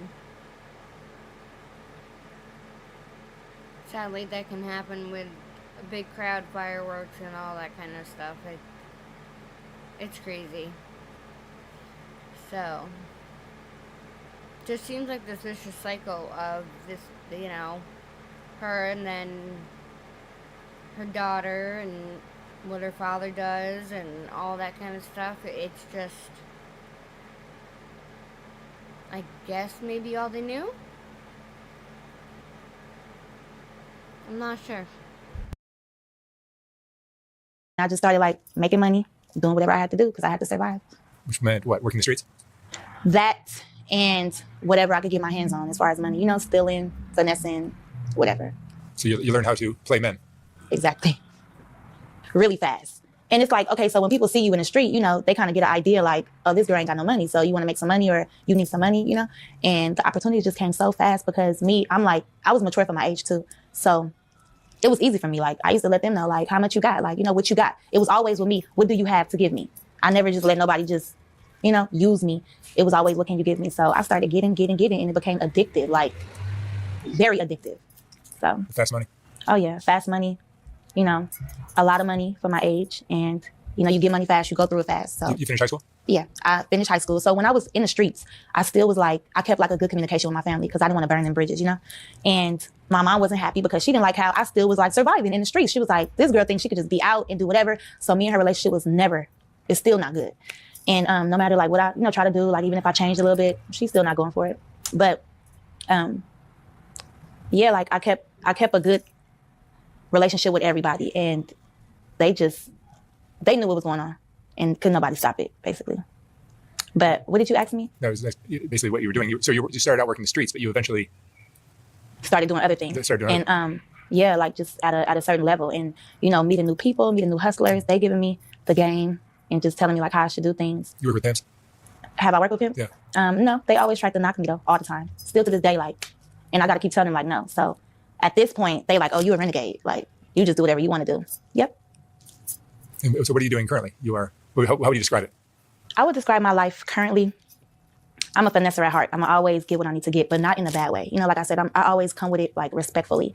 I'm straight to the point, you know? You're not robbing your tricks. Yeah, I'm not robbing my tricks. And I'm straight to the point, like they know what I need. And like, you know, I have kids now, so it's like to the point to where I need a lot. I get everything paid for. Like my Benz right now, I don't pay for it. My rent, I don't pay for it. Nothing. But I still get money. But certain things, they gotta pay for. So when you say you're finessing men, tell me what that looks like.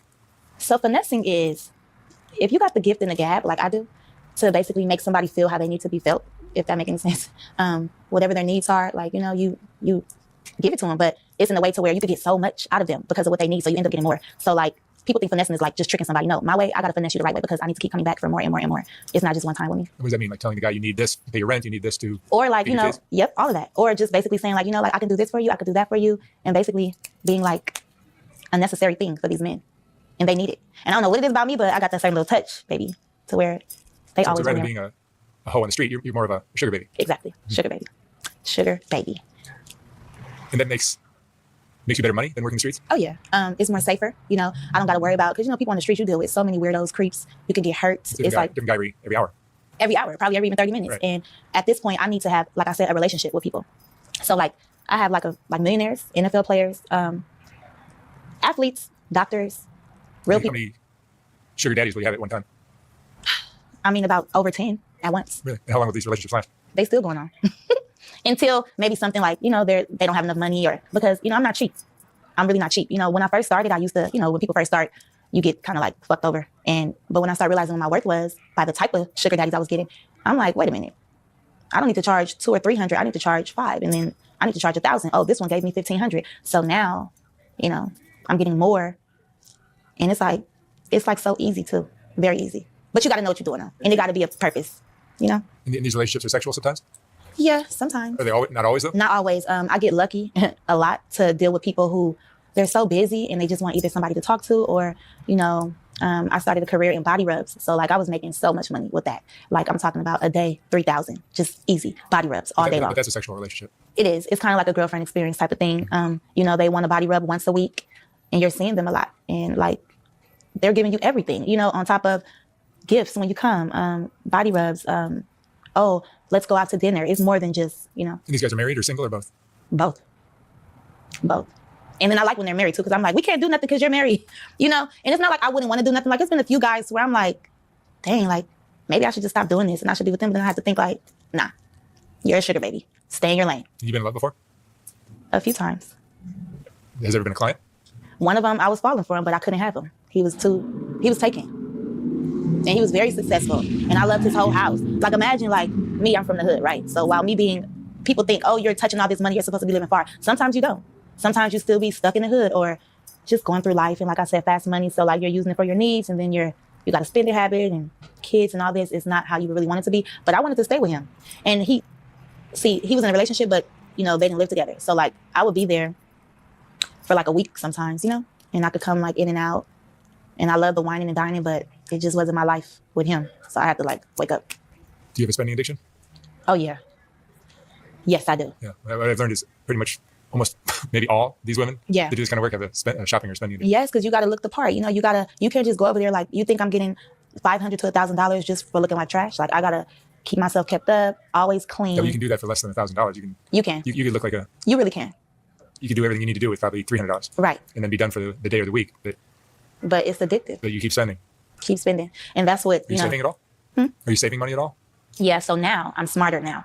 And of course, like, because I know it comes fast, I make sure that I save, you know, I do my priorities first, of course. And like, I don't have to spend so much. I keep all of my stuff together. Cause when I first started, I would be leaving clothes at people's house. I would be doing just fast. You know, I'll get a phone call. I got to leave. I got the money already. I don't care about nothing. I go over to my homegirl house.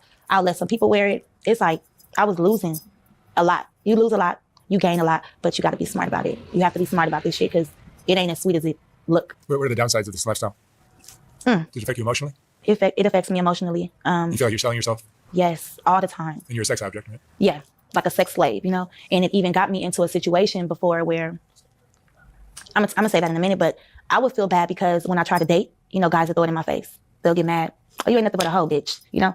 Bitch, how many niggas you fuck? And saying stuff like that. So I'll be like, oh, you wasn't thinking about that when we first got with each other? Like, boy, boo. But now I understand you know, they can only imagine what I tell them. They don't really know, you know, the real reasons why or what really happens. They don't know because they wasn't there. And that would affect me emotionally. But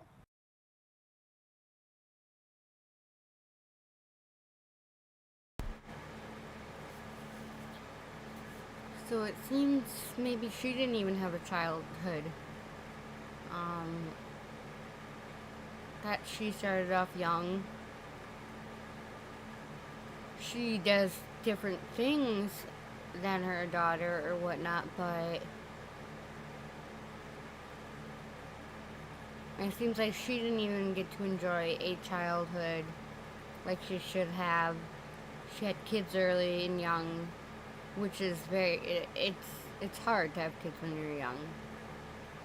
And she was kind of forced to grow up really, really quick. So, all together, all around together, it is pretty sad.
Gosh dang it, I never undid my mute button from my mic. Thanks, bud, for letting me know. I'll have to rewind it back a bit.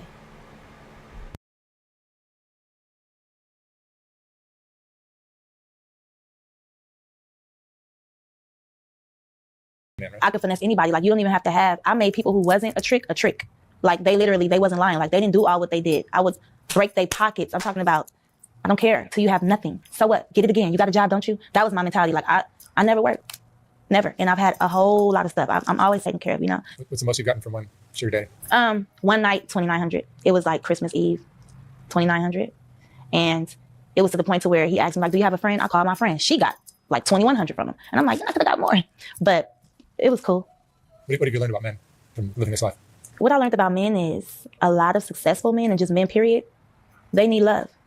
They need love. You know, it's a void that they're trying to fill in. So that's why I was always there like, well, I could play the part. You know, I'm not a hoe. I'm somebody who makes you feel good, you know? What's more important to you, love or money? Oh, love, you know, love. I've learned that love is so much more important. And I have gotten so much more spiritual. I was always spiritual, right? And mature. You know, people used to say, oh, you was before your time. But even more now, going through what I've been through, I mean, it's some stories that I can't even talk about on this interview. That's how crazy they are, you know? And it's to the point to where I look at people much more than what I used to look at them. I used to look at them like nothing because it was money over everything at one point. I need the money. And then my dad, even though he was a creep, he had like a reputation for having a lot of money and, you know, being a dope dealer. And, you know, he was a professional boxer, but he kept going to jail. And they had me so young. My dad was 14, my mom was 15 when they had me. And by that time, he was already having like 4 and 5 cars at a time, selling dope. I would go visit him in prison and stuff like that. And so growing up without him, I always wanted to kind of be like him. You know, like I want to have the money, I want to have the cars, I want to have the name. And I did just about that, you know, having the name, having the money, having the cars, ended up singing, had the kids that I wanted. But the way I was going about things, I could have got hurt too.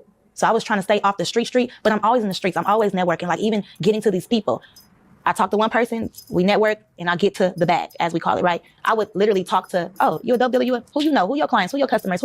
I would be all up in everybody's pockets trying to get some because I need it. And I know a nigga ain't gonna try to give it to me, so I gotta go and get it. And I'm not giving my money to nobody. I didn't had fights with pimps for not giving them my money, or if they see me, or, you know, get off the block. A few times I done stood on these little hostros like, who finna pull up? You know, let me see what happens in 30 minutes. I done did that before, but it's just not my style. And your kids have how many different fathers? So 2. So I have 5 kids. I got 2. Are the fathers in their lives? No. And they somewhat in and out, but they like trying to figure out what I'm doing. I have the type of baby fathers who don't even care about the kids. It's more like, bitch, what you doing? They disrespect me a lot. I went through domestic violence with baby daddies and stuff like that. And that's why I really just always finesse. I'd rather be around somebody who wants love. That's why I end up with these men. I can't be around nobody putting their hands on me. And that's traumatic. Like I was getting beat up at a point in time. I'm like, I might as well have a pimp, you know? And baby daddies do be acting like pimps because they want everything from you and they don't want you to have nothing. No. Some of them. Yeah. Do you think there's any chance of you getting out of this lifestyle? You're addicted to it. Yeah. But, because you got to understand, I heard, which we all have heard, as long as you got a pussy, you should never be broke. So I'm just saying that. Because why be out here broke when you don't have to? Like, come on now. Not saying that you're using your pussy, but this pussy right here is power. It's really power. And like, I have more to me than just pussy. I have intellect, you know? I have a certain touch. I have a certain sound. Your personality. A personality. I've been through a lot. I'm a good talker. I'm a good listener. Things like that. You know, it adds to everything. So I'm more than what I do. So, you know, but God, he got a purpose with me. I know that for a fact. And then 2, I also want to like, you know, tell girls like, when it comes to this type of shit, like my grandma say, it's not what you do, it's how you do it. So just remember that. Do you regret getting into this lifestyle? I low-key regret it sometimes though. I know some people say they don't have no regrets. I just regret how I did it at first because that's all people remember. They remember the bad shit. They don't remember, no, they're not gonna remember, they don't even care about how you're doing it now. They remember the bad shit. And how I do it now, I had to do it like that because what they knew me of, it was burnt out. I was wilding out. I mean, some people to this day be like, you just don't give a fuck. And I'm like, I do give a fuck. But I had to come in this game aggressive and not caring because either I'm gonna eat or I'm gonna get ate up. And I don't wanna get ate up. In the streets is no joke. Like I'm telling you, like, I used to get into it with niggas, a lot of guys, a lot, because they didn't want me making money on my own, not involving them. I'm just gonna say that. I ain't gonna put no pimps on blast, but I didn't have it out, you know, with a few. And I'm like, who you think you is, you know? And it made me even more mad. Like, I want to get some more money. Like, I want to go finesse even harder now. And just so much anger. Meanwhile, me and my mom is not getting, we don't have no good relationship. Still to this day. She look at me like, she told me a few times, like, something gonna happen to you. She said, one of these niggas is gonna kill you. And I'm like, you wishing death on me? She like, no, I'm just calling it how I see it. You can't keep preying on these men. I'm like, I'm not preying on them. They know what I'm doing. They want it. They don't want you. Well, I want their money. And I'm like, but I'm grown. Yeah, but you been doing this. And, you know, being young, she knew how you out here in the streets popping up with bamboos and jewelry and how you got a car at 15 and 16. You know what I'm saying? Like, where'd you get this shit from? Hush money. Do you find you have to adapt your personality and maybe your speaking style with different guys? Yeah. Like a white guy, you'll talk a little.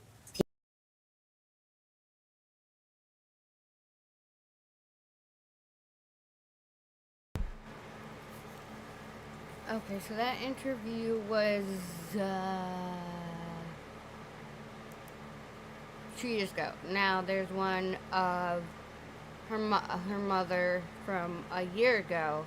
I'm just looking at all these videos to see what Nova has had to grow up with, the people she's around, parents, lifestyles, what she's been taught, what's been taken away from her, and it seems like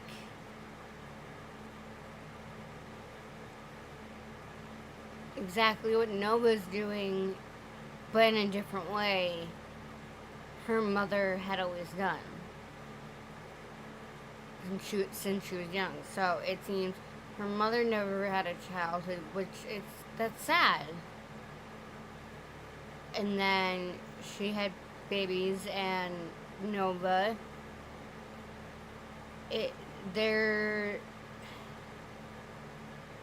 way they are seems very similar in so many ways, like growing up fast, doing this, doing that, not having childhood, not having, the right parents around to grow up and just to feel loved and everything. And it breaks my heart, because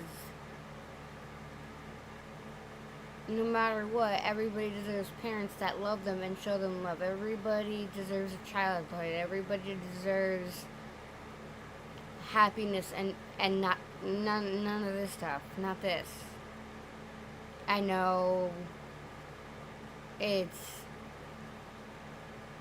it seems like it's impossible for the people that are already in it, everything, but it's just, it just hurts to see, because they deserve so much more, and they deserve to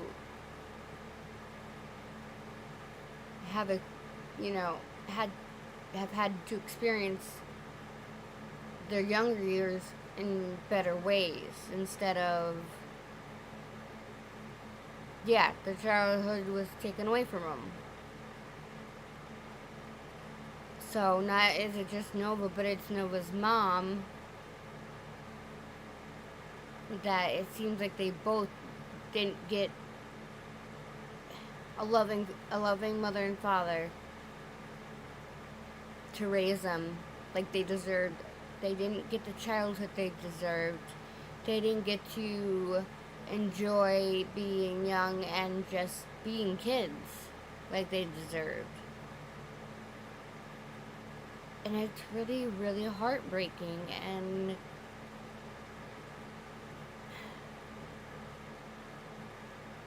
bringing awareness to this is so important, because people don't understand how good a lot of us have it. I have a mom and dad, even my mom remarried, but I have a mom and dad. I had a childhood. I was able to experience what it was like to be a kid, go to school and all that, and just because they grew up in a different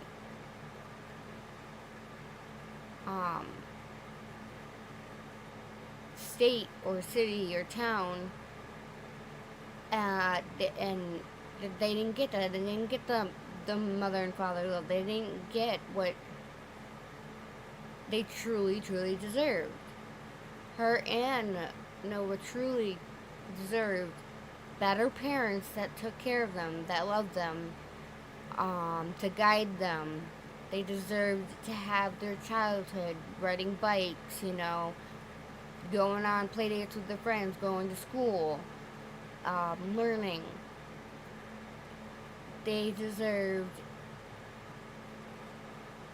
Nova deserved a lot better as well. And it's really heartbreaking. It is. It's heartbreaking. I don't know. I mean, I personally couldn't ever do this to my child. One, that's not the kind of lifestyle I would ever want to or would live.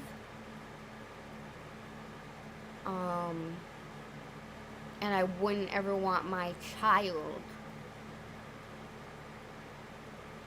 to live that lifestyle too. Just like me, I talk, my oldest, I always talk about how important it is to do good in school and to graduate, because I dropped out at 18 because I was pregnant. But I did go back in 2012 and I got my diploma. I did. But I missed out on prom. I missed out on walking across the stage and stuff. But I still got to do stuff more than Noah's mother or Nova. And it's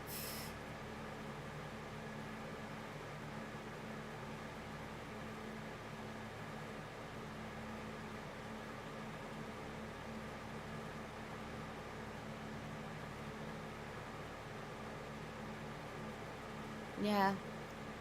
I mean, I hope and wish for them that somehow, some way, something comes along that can better their life and free them from all of this stuff. Whether it's Nova and her mother or them separately, doesn't matter. I do hope and pray that, maybe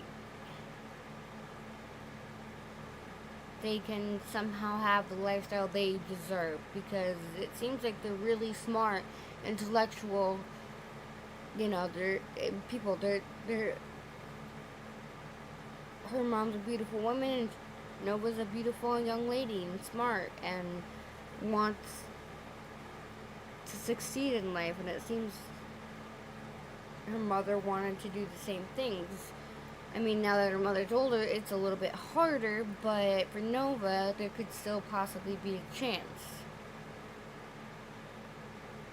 So, I hope every single day that maybe something will change and they will have that chance. They will be able to experience all the things that they never got to.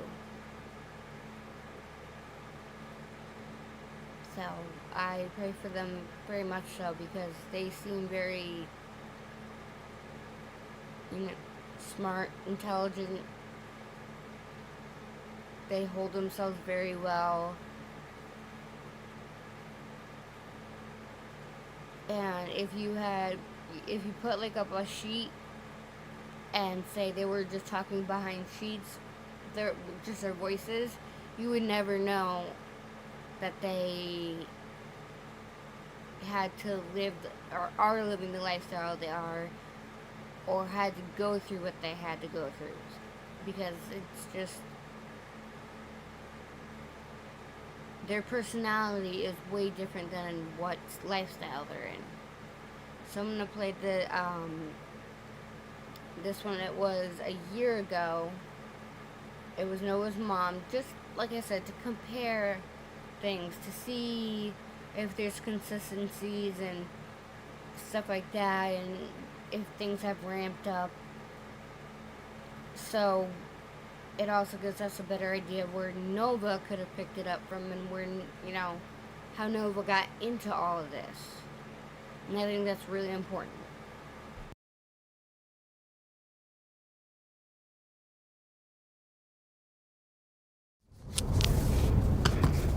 I got on all blue. They're gonna be like, C-Mac.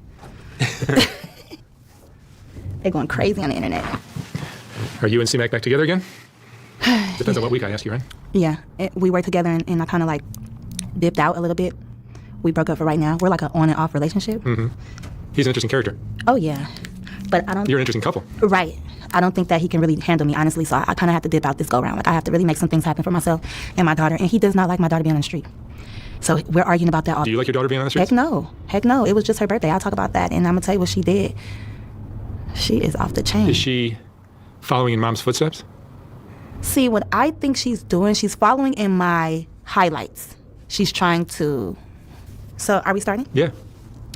I feel like my daughter she's trying to be like how my interviews are or how I am now. And she's not realizing that in between that, I went through a lot of stuff. And that's what I tried to say in the interview, not because of her, because that was my truth. My daughter was running away at that time, but I didn't know she was going to be on FIG. I thought she was just running away, and I was just telling my truth. She's a very bright young girl.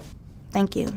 And, you know, I tried to groom her the best way that I could, but she picks up bad habits out on the streets, and I don't like that, because every time I see her, like I just seen her, like, okay, her birthday was 5 days ago, and she was on live, okay, taking a Percocet, and I'm like, what? And people were hitting me up like, your daughter's on live crying for you. So I called her phone, like, where are you at? Like, happy birthday. I already said happy birthday to her. I made a post on Instagram, because one thing about her is she's on Instagram a lot. You can hit her phone, nothing, but as soon as you go on Instagram, she's responding, so that's why I go on Instagram.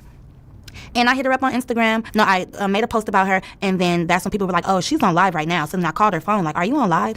And she ended up answering. She's like, yeah, Mom, where are you at? So I went to go pick her up. She was at the Slauson Swap Meet. I went to go pick her up. She said her friend left her. I just was like talking to her and whoever she was with somebody else. She was like, oh, we got left. I'm like, on your birthday, you need to watch who you're around. All I could do at this point, Mark, the streets got my daughter's head. I'm talking about there's nothing that I could even say to her. Like, I could pep talk her. I could give her good pointers, anything. She's not going to listen. Is there a dude involved? There's a few dudes involved, and really probably girls that she's trying to follow after. That's what I think. And she's going to be mad. Like, I'm not trying to be a follower. Yes, you are, because where did you get this stuff from? Like, your mother was not on FIG. Me being a sugar baby is not being on FIG. FIG comes with a pimp. It comes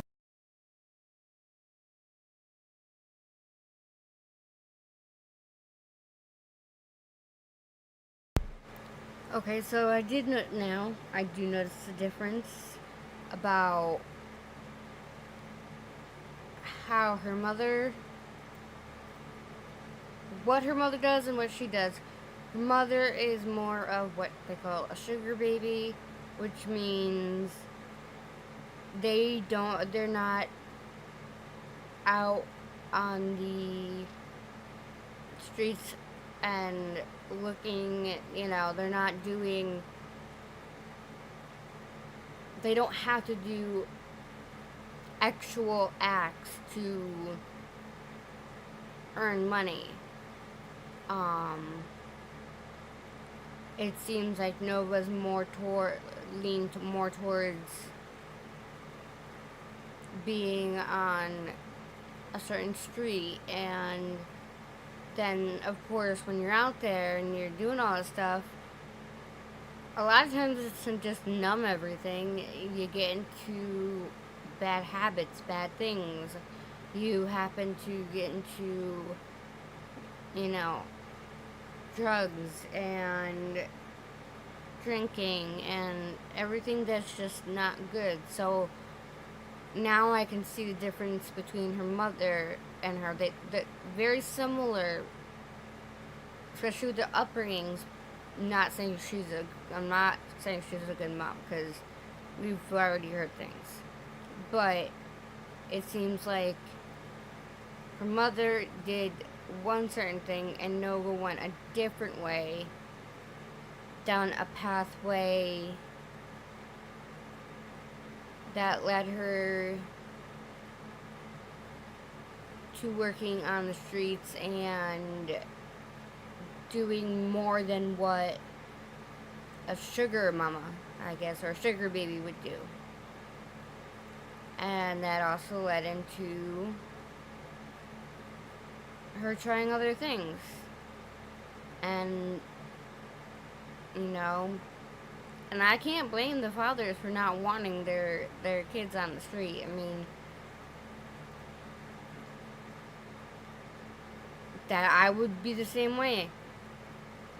she says she doesn't want her to be out in the street. It's very hard because it seems like they have a very complicated relationship where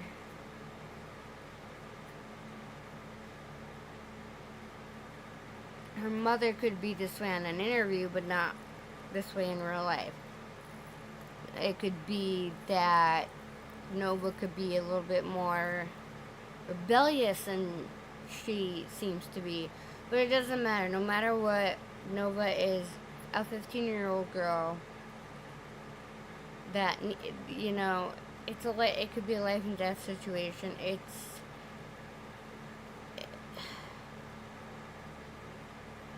The life she's living isn't something any 15-year-old should be doing.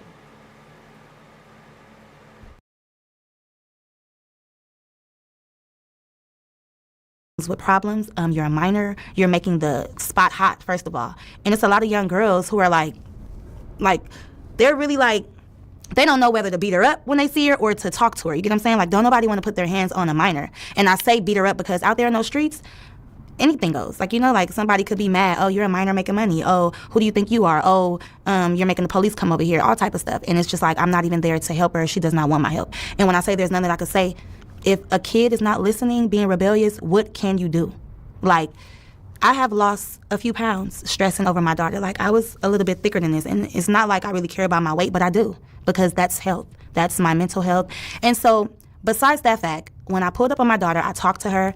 She was looking toe up.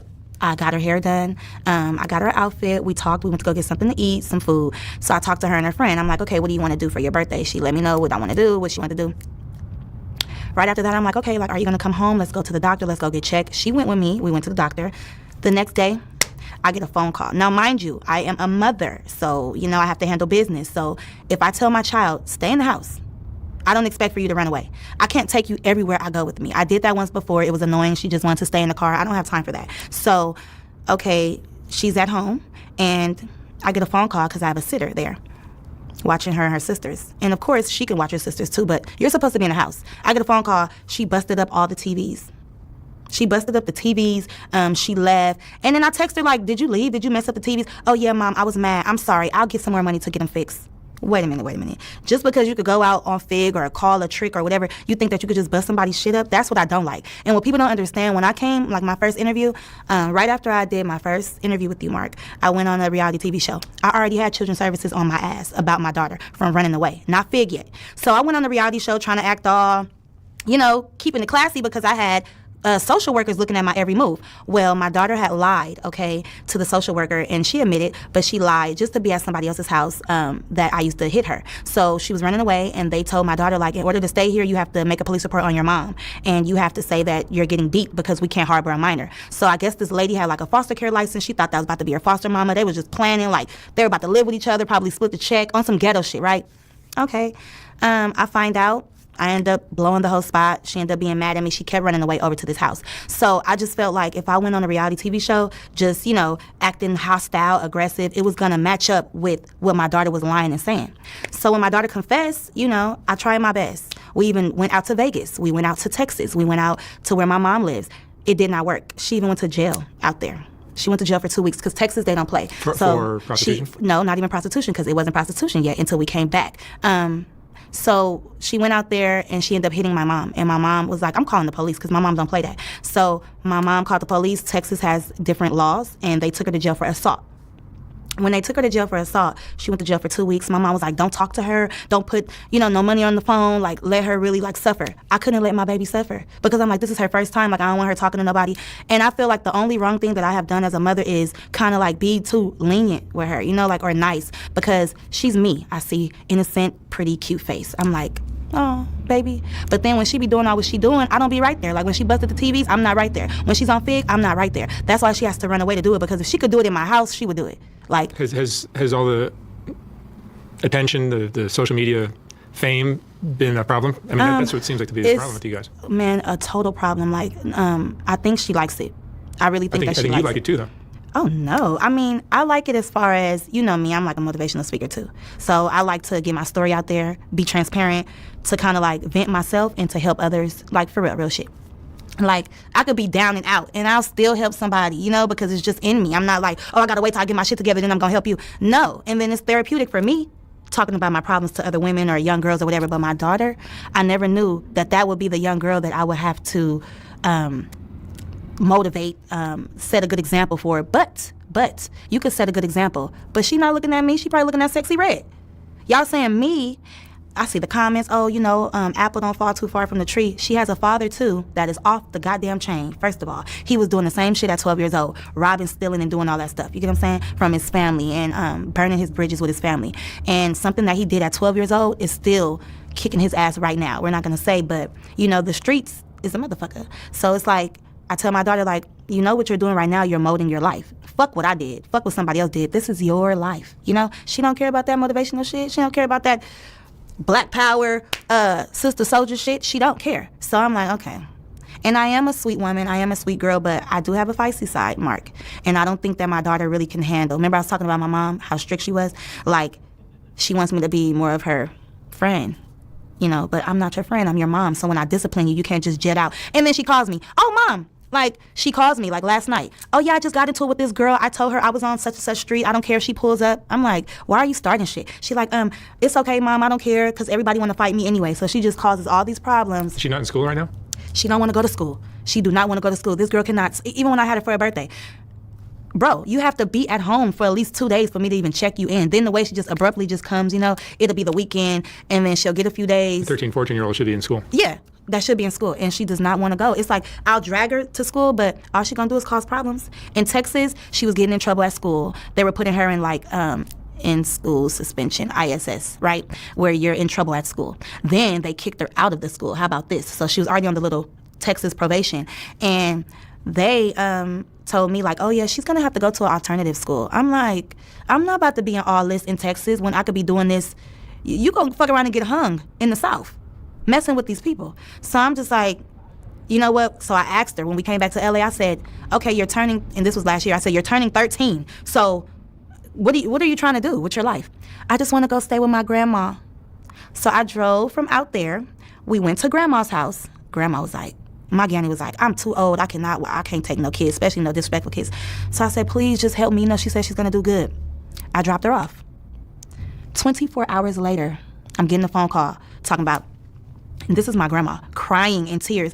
Oh, she just Cash App $300 from my Cash App to somebody else. Because my grandma live in the Valley. She's like, yeah, Moreno Valley. She's like, oh, that was my last of my money. She was like, I think she got an Uber because whatever. So we found out she got an Uber. Because my credit card just called me and told me she tried to charge that first and it didn't work. So she went to my Cash App. So now you're robbing your grandma. Now it reminds me of her dad. So I'm like, you know what, bruh? But at the end of the day, I already know life is just full of adversity. You know what I'm saying? And no matter what, you have to keep on going. You have 4 other kids still. Yes, and I have 4 other kids, and you have to keep on going. So imagine if because of her sassy. 5 of these. And I have 4 girls too. Yeah. So they're gonna be like my big sister. Also, my daughter Misa Leia, she's 4. She's like, when I got back home, she's like, Mom, Nene busted the TV. Nova, but Nene busted the TV up. And it's just like they're seeing this type of stuff. You get what I'm saying? If I didn't care about her, she wouldn't be nowhere near me. If I cared about what the internet said, or she's something else. Like, and then the minute she left and did that, before I could get to her, she was already online. Like, my mother, she called me weird. You was just talking to me. I just picked you up for your birthday. I just spent like $400, $500 on you on your birthday. Even though money is not nothing, because we know she can go get it.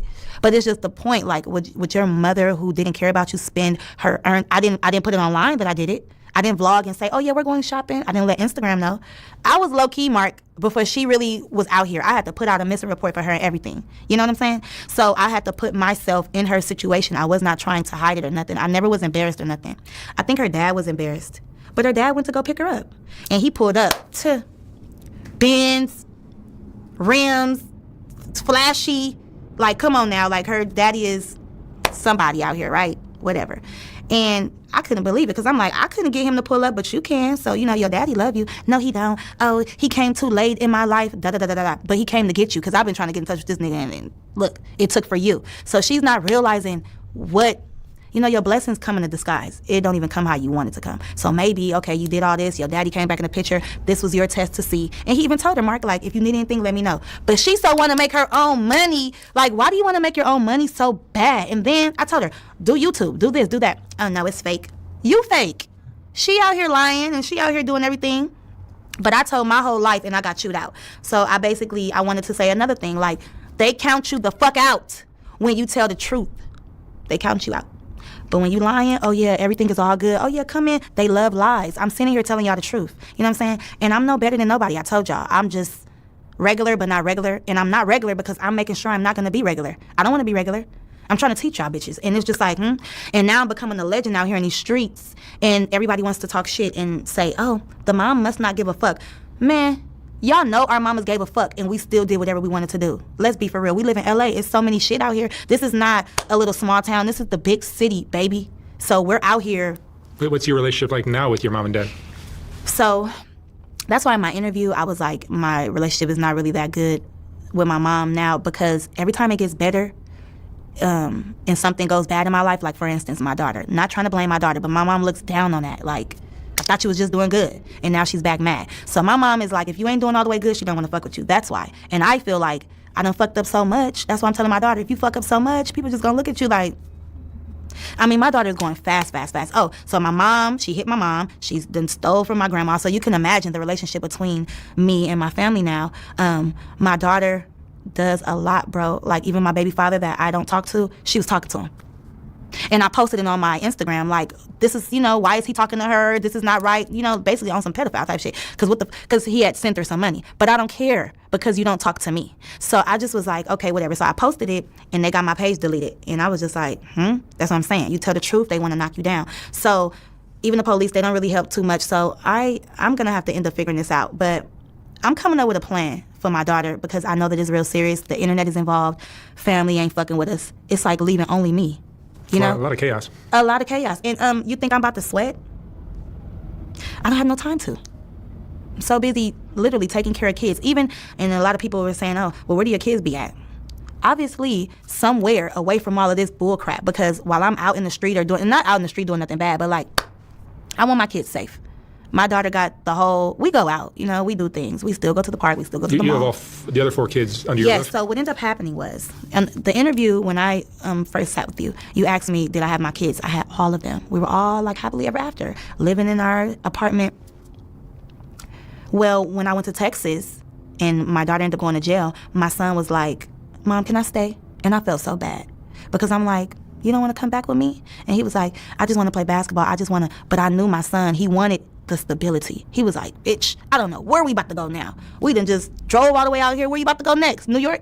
So he just wanted to stay with his friends, play basketball. And I'm like, you know what? You haven't even been being bad. So you can stay here with my mom. I know she's strict. I know you ain't gonna get in trouble out here. But I felt like kind of less of a parent again because I'm like, here we go again, getting split up. And, I want all my kids together, but I had to chunk that up. So I said, okay, I have 4 of the girls. Let me just go.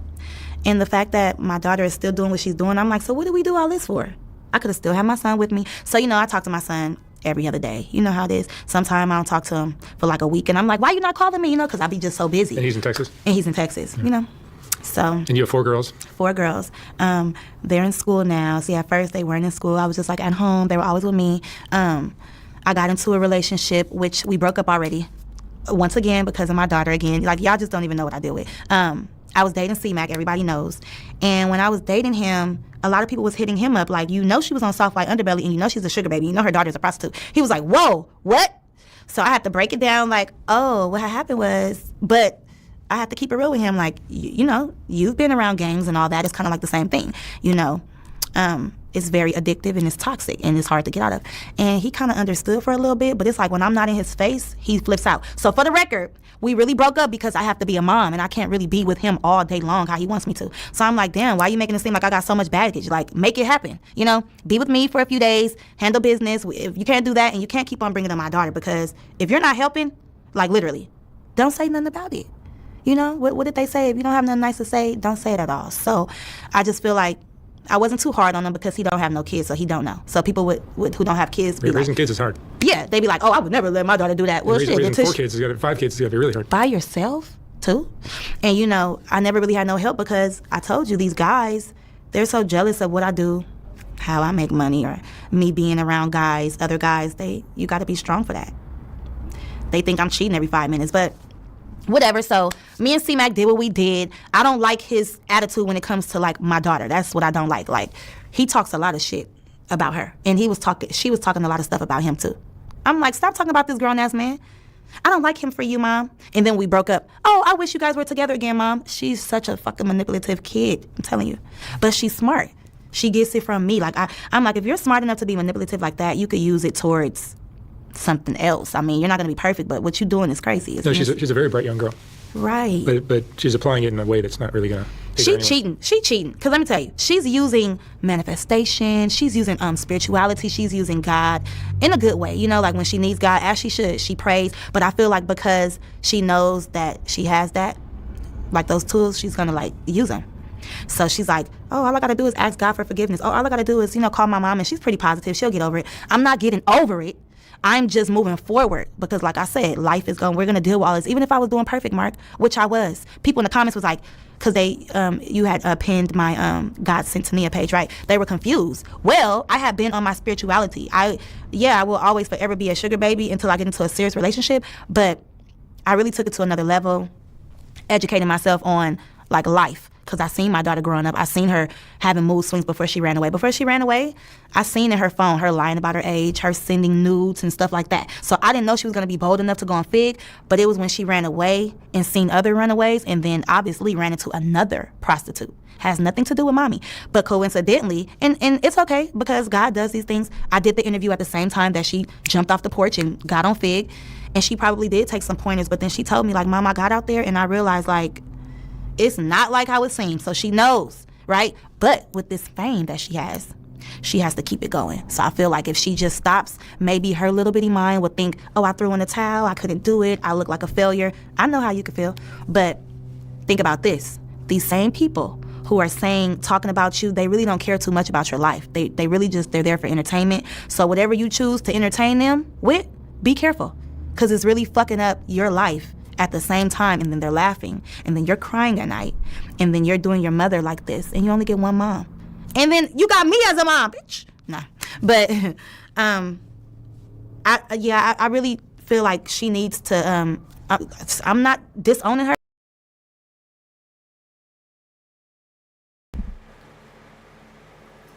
Okay, so we've seen her mother's personality. We saw a little bit of hers from like 2 years ago. Now they did an interview together that I wanted to go over because it's a lot different when they're together to see how they act together towards each other and all of that. So we got to know a little bit about Nova. We learned about her mother and her past, and seeing them together I think would be a benefit to learn more as we research everything and just see how they are around each other.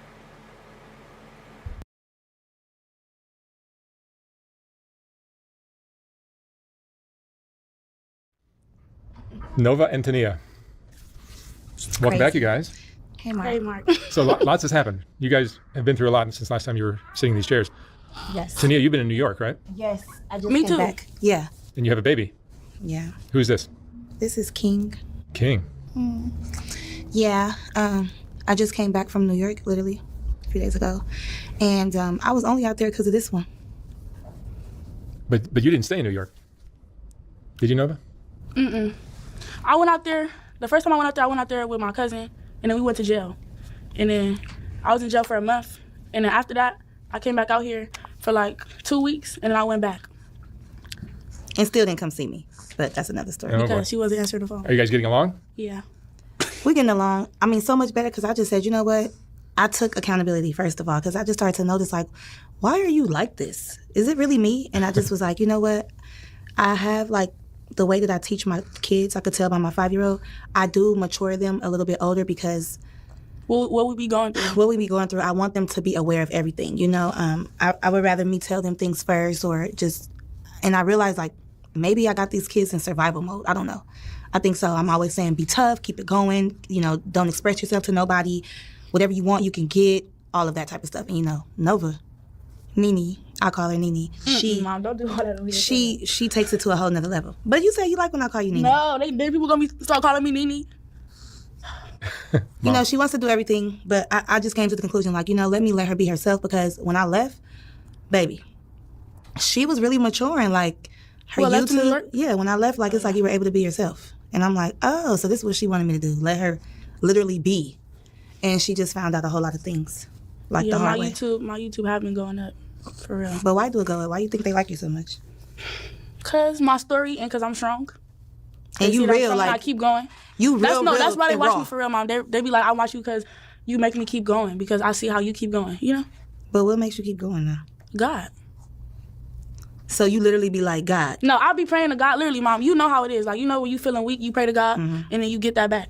Or even when I be having to talk to you sometimes. And I think you're just fearless. I think whoever you've been around, they got you, I mean, you know, whoever, like a girl, friends, guy friends, whatever. It's like, you just so strong. Like, you do stuff I never would have did. Like, you couldn't pay me to do it. How old are you now? No? 15. 15. Are you going to school? No, I started school in August. Have you still been working on the streets? Mm-mm.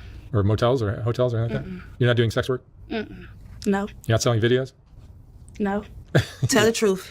Yeah, I've been selling. You have to stop. No, I've been stopping though, because they keep deleting my Instagrams for child pornography, so I just stopped. They done made websites of my baby, They got and I don't like websites, that. It's OnlyFans, all types of stuff. Like, it's How crazy. do you think Nova got this way, Tania? It wasn't me. I'm gonna take accountability. This is what I feel like I motivated her to be. Just this. Okay, woman let me tell who's- you. So what it was, it's not technically my mom that made me like this, but you know how I'm like, you know, smart and mature and all that. She made me mature because the things she was telling me and, you know, showing me. But like, what was I showing as in, you? Hold on, as in me, like, you know, being a prostitute and all that. She didn't show me that. Like, she didn't show me that, because if that was the case, y'all be seeing her prostituting too. She not even doing none of that. She just taught me how to be mature. You know, how to hold myself up. You know. But your mom was getting money from men. Yeah, but she wasn't fucking But for it. I know, not necessarily doing that, but you did kind of put I two mean, and two together. Yeah, but I mean, everybody gets money from men. Like, if you're But a pretty she never girl, you're seen gonna get that. money from men. I know what you did see. You used to be like, Mom, why is everybody so nice to you? Remember you used to say that? Like, everybody is nice to you. They're like, I feel like she's seen me get favored a lot, you know? And she was wondering, like, so she wants that. Like, my mom could get this. My mom got this type of car. my But mom I got just that. got introduced to it in a different way. Like, Soft White Underbelly is about giving people a space to tell their stories, even when these stories challenge what we think we know. Ground News shows us different perspectives in the media, which is why Ground News is a perfect sponsor for my channel. In a world where algorithms censor much of the information we receive, some of the most important stories get missed from our news feeds. Ground News highlights local news from around the world, giving you an on-the-ground perspective that national coverage might miss. The app and website empowers you to form your own opinions by presenting you with every article published on any news story worldwide. The political, which easily helps save. I already went out there, you know, mature and knowing and being aware because of what my mom taught me.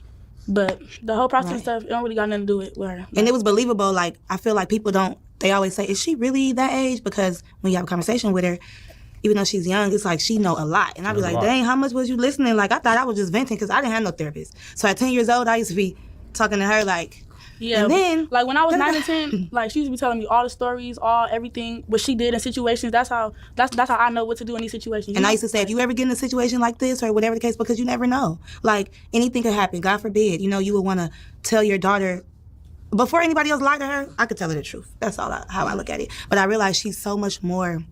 Like she has this charisma. She's very interested in what she's interested in. She has good editing skills.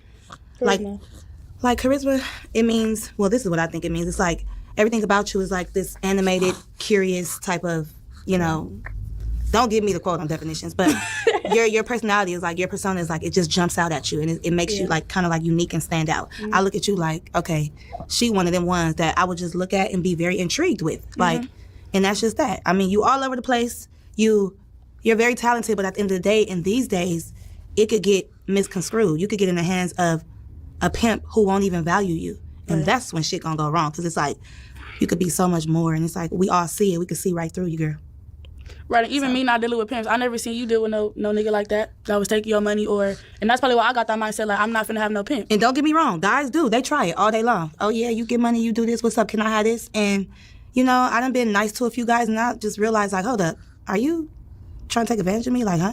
And that's what leaves me being a single mom and, you know, by myself, and why I used to like older men, because they used to treat me very well, like my worth. I felt like I was a good person, that's what I deserved.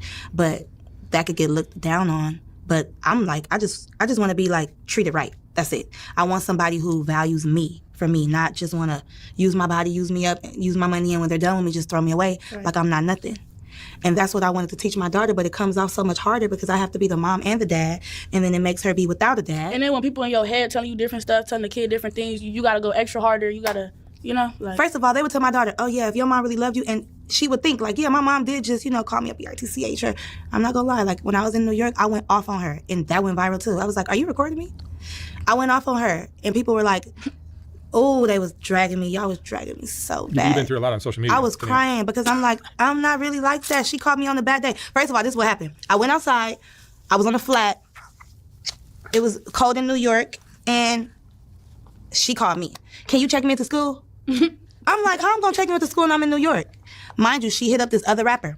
And when she hit up this other rapper girl, she was like, oh, my mom can't check me into school. Can you check me in? And I'm like, how you gonna ask somebody else that's not your mama? And then ask me second. A girl rapper. Her name is Lily Baby, right? So, you know, this is the first exclusive. Nobody knows. And me and Lily Baby, like, we be talking on Instagram all the time. Like, I seen her in traffic a few times. We gonna collab in the future. And I told Nene about it. Like, you know, I'm gonna collab with Lily Baby. Here she go. Oh, Lily Baby, can you check me into school? I'm like, girl. No, that's not even why, because she was already commenting on my post. Yeah, she like you too. Yeah, she was commenting on my post, so I just asked her, like, how you just ask somebody comment on your post? Like, are you serious?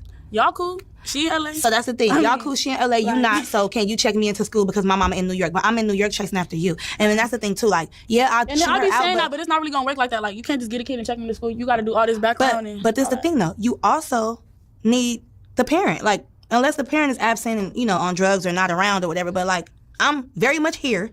You can very much call my phone. We can agree on something. But if you're trying to just, you always trying to do it without me. And that's the thing. Like, I'm not saying you need me, but I am a mother for a reason. You know, it's a such thing as being, you know, young. We don't want to use these words that you hate. Little girl, minor, now. But until you get 18, then you'll understand why things are how they are. And you probably won't even realize now. But for now. No, I realize now. You know? It's like. And I understand you want to. I know you love the popularity, but you know another thing too? I realized it was good that she did go viral a lot because girls... you done gave my whole platform, huh? Honestly. I done did what? I said Mark done gave me my whole platform. Like, he didn't help me on YouTube. Like, these interviews helped me on YouTube. I mean, I feel like the interviews helped you. I feel like I done helped you every other month. I'm like, my daughter missing this, or if you find her. So it was like, through all of this promotion, a lot of people used to tell me, like, stop giving your daughter clout. I'm like, clout? This is our real life. Like, yeah, it's clout now, but... Okay, so what I'm supposed to do, just sit at home like, oh, yeah, she out there, girl. We ain't gonna post nothing about her. Don't say nothing about her. And then when I'm dead, they're gonna be looking for you. Yeah, like, oh, you didn't care? It's like, damn if you do, damn if you don't. But when we reunited, you know, a few days ago, I was shocked to see people like, oh, you guys are genuinely happy you guys miss each other. But how about this, though? I went to New York. I ended up staying, and I got me a shelter apartment. It was so good for me and my kids out there. I'm like, dang, it's good out here for us, but what about her? Like, how am I just gonna leave her? Like, she's calling me, telling me what's going on. She getting into fights. They going viral online. I'm not there. I'm pissed. Where are you staying, Nova? With my mom. No, but where were you staying when your mom was in New York? Everywhere. And that's what like I hate. Regular, like everywhere. I was getting. How are you surviving? How are you making money? For content. See, and then I used to be like, are people coming to those rooms? She's like, no, I'm getting them to sleep. I'm like, I really feel bad. I'm like, this is crazy. Now at this point, she really surviving. Like, she done manifested her. And you know I'm big on manifestation. She done manifested her whole life. Like, now, all that shit she was talking, it done came to life. Like, you really out here on your own. And I'm like, that's not right. And that's when I started to take accountability. Like, I got to come back. So I kept saying, I'm going to come in the summertime. I wasn't sure. Manifested that. I couldn't fly because I didn't have the new ID. I was pissed. So then after that, I was like, well, I'm just going to get on the Amtrak. I'm going to get on the train. So I got, like, first class Amtrak, me and the other kid. You took a train out here? Took 4 days. And it was a lot of money, right? Yep. And it was like the meals every day was $25 each person. It's crazy. Like, I traveled. Like $25 each person? Yeah. It was more than that. Well, for breakfast, ticket? no. Oh, the ticket, breakfast, lunch, dinner. Oh, yeah. And y'all know I got kids. And so. How many now? 6. 6 kids. Like, damn, Mom. That's crazy. Keep it close. And And I'm just saying. So where do you stay now?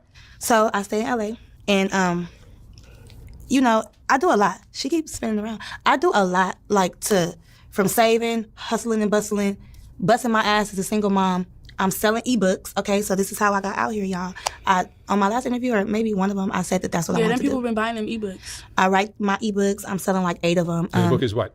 They're about like manifestation, vision boards, side hustles, different little things like just that I put together to educate people on things. Like it comes right to your phone. Y'all know ebooks, and so you don't have to worry about it. It downloads right to your phone from the email, and it's like motivation. Like people then told me that my ebooks has changed them, and ebooks they change people. Period. It's just knowledge, and I was manifesting like I'm gonna get out of this shelter. I'm gonna get to my baby. Is there a website for your ebooks?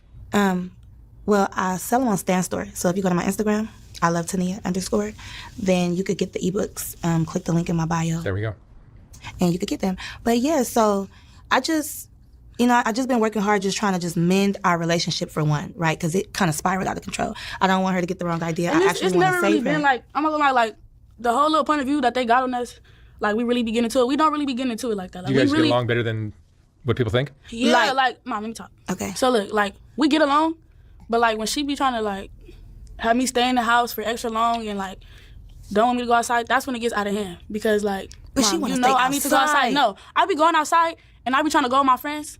Yeah. I don't know if she think I'm gonna die or something gonna happen to me, but like her Cause whole, as soon as she her whole mood to change. I be like, phone be off. No, I be like, I'm finna go with my friends or I wanna go here. Her whole mood to change. And I be Location like, off. Of course, my mood gonna change. Like, what is she on? Like, we were just cool. She's sweet talking me out the door. Next thing you know, phone is off. Then she called me back like, oh, I'm okay. Like, then people be hit. Then she'll do stuff like this. Post online. People hit me on Instagram or something like, oh, you need to check on Nova. I'll call her. Phone off. I'm like, oh my God, Grace, she's dead. But at the end of the day, like, I don't know if it's just me being a mom or I mean, I trust her, but I give her, you know, leeway to be herself. And when she's okay, I'm like, okay, I'm glad that I trusted her because. What do you like best about Nova?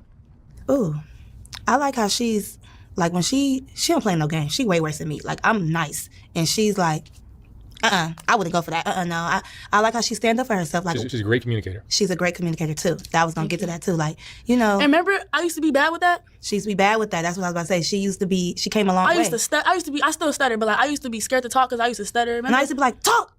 Like you have to like yell it out of her sometimes. So I feel like I'm nice now. But everybody say. Even on the phone call, like I didn't even realize she makes me so mad. Like I'm nice, but she makes me so mad. It makes me act out because I really care about her. And I'm like, I can't see you go out like that. Like her editing skills, her YouTube videos is amazing. Even though it's my daughter, I'm like, Have you watched one, Mark? I have not. No. It's hard to watch all the way through because it's like this is this girl. I'll check it out. But it's cool. good. Yeah, it's cool. Nova, what's your favorite thing about your mom? My favorite thing about my mom. Don't lie, girl. Don't lie. I'm not lying.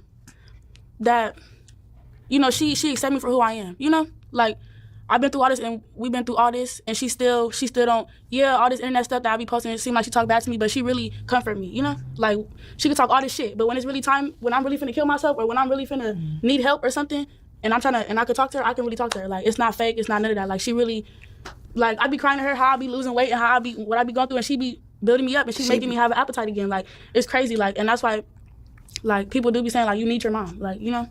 Despite everything we go through, I still need my mom because nobody could talk to me. Nobody could say the words that she be saying to me. They just give me the same bullshit that everybody else give me, you know? And then she goes, how do you know how to say this? I'm like, because I was you before. She's just me 2.0. I was a little bit nice, but like, I was like a cutthroat too. But you know what I mean too? Because everybody already got their point of view of me. And every time they see me, it's, oh, she a hoe. She fast. Yeah. So I'm already on, you know, defense mode. Yeah. Because I'm already knowing what people finna say or what they finna do. What kind of reaction do you get from people on the street? What reaction you just got in the car on the way here? Remember the lady at the corner on Crenshaw? She was like, oh, look. She was like, that's that little girl. That bitch be everywhere. And da-da-da-da. And then she was talking. And she was like, what'd she say? You was like, Mom, they talk about me. So I turned the music down. And she was like, I said, what'd she say? She was like, that bitch be everywhere. And when we were driving past her, she was like, yeah, because I don't give a fuck. Because if that was me, like just basically like, saying what they would do, like that couldn't be and them. And then like another reactions I would get, like the main reaction I would get, like I would just look at somebody and they'll just be whispering to somebody and they'll be looking at me whispering. So I don't know that they talk about me. And I would just act like I don't. People love to talk about. Yeah. Everywhere we That's go. all they can really do. She don't even want to go nowhere. Like yeah, like I be barely want to go out places. Like I think it's important just to listen to yourself, know who you are, and don't listen to all that people. Yeah. All these people. Yeah. And I have an intuition too. So if people is around me and they talk about me and something happened, I would feel it. You know. So It'd be weird stuff going on. Like I would be out just doing me, and they'll be like plotting on trying to jump me or plotting on recording me or just doing some Or weird taking shit. their money. Taking my money, my phone, my purse. Like I think Nova's great. I just love the way she's grown up and what Yeah. she's turning into. I think she's amazing. Yeah, I think anybody else who would have been through this, they would have been tapped out. It's a lot of girls that tried to do what she did, and it just didn't work. And it's like, cause they're trying too hard. It's like they're trying to do something and trying to be something that they're not.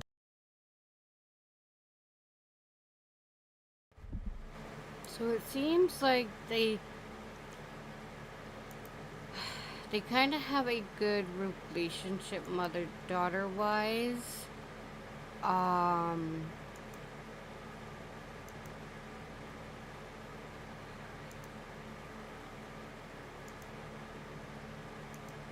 I have to go back to the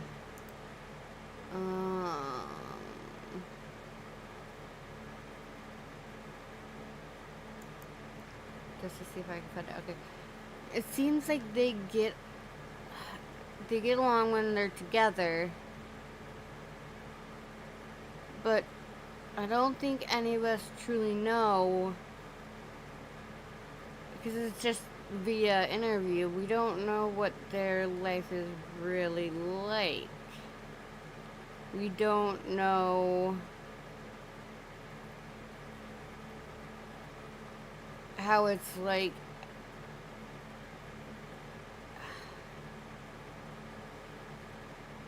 outside of being on these interviews. I feel like there's a lot more and a lot of different things that you don't see through just being on an interview. And I mean, she did say she needs her mom, and I mean, everybody, yeah, we don't know what they do of Kim, but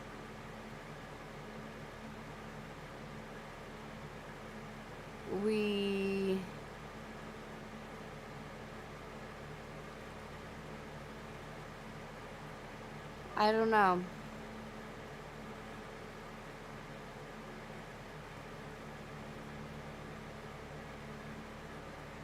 It's hard to tell because we don't know if Nova's different. Nova is different online, and so is her mother. We don't know if her mother is different offline, and so is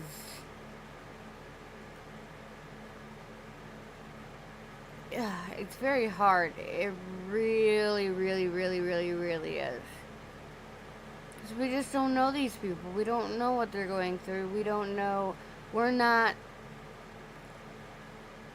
It's not.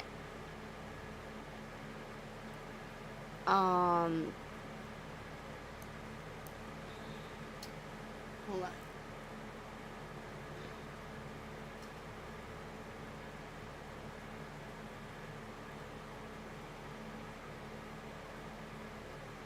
Oh, that's Nova.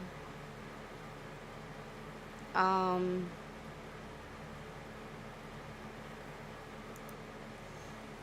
gotta see if I can get it. Oop! Hitting all the wrong buttons.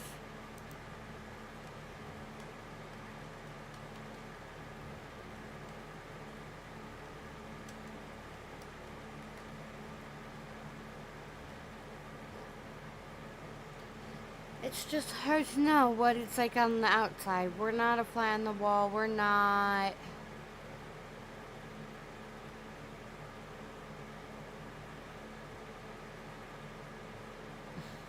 I don't know. She really is a smart girl. She's very pretty. She's very smart. But I think she's just been denied the tools to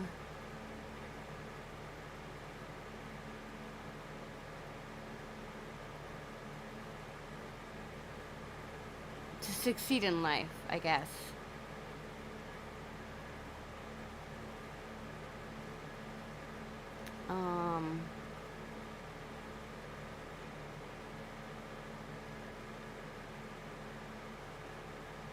I know there's not much on her.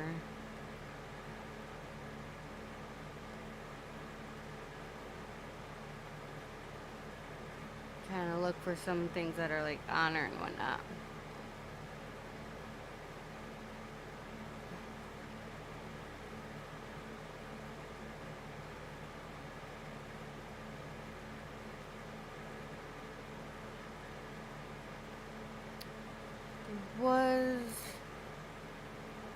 So I was looking at the Good BJ, or well, yeah, the Good BJ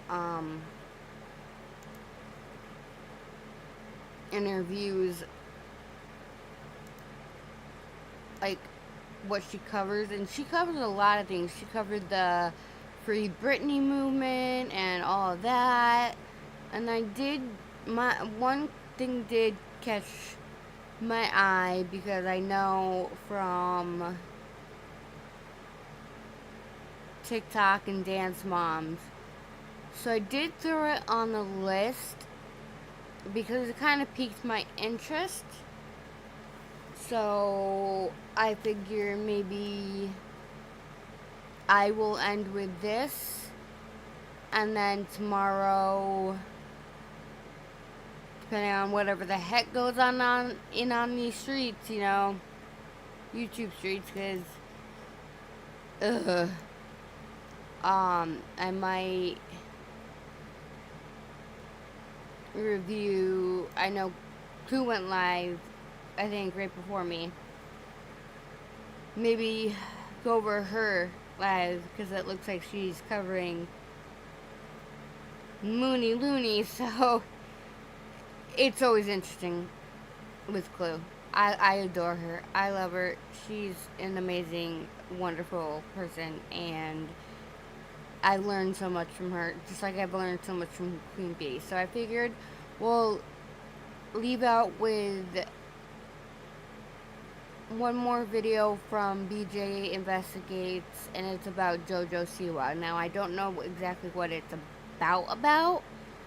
I just saw the title and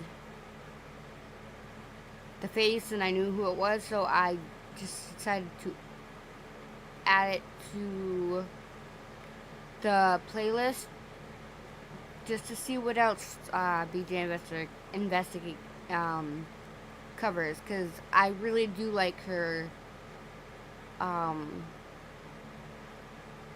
her channels. I like what she does. I like watching her, and she engages with the audience and everything. So we're gonna end up with this clip I'm about to play, and then tomorrow I should be on normal time, if not a little bit earlier, depending on how I feel. I'm still feeling like the same way when I had like the vid for the second time, because the first time it was like so mild.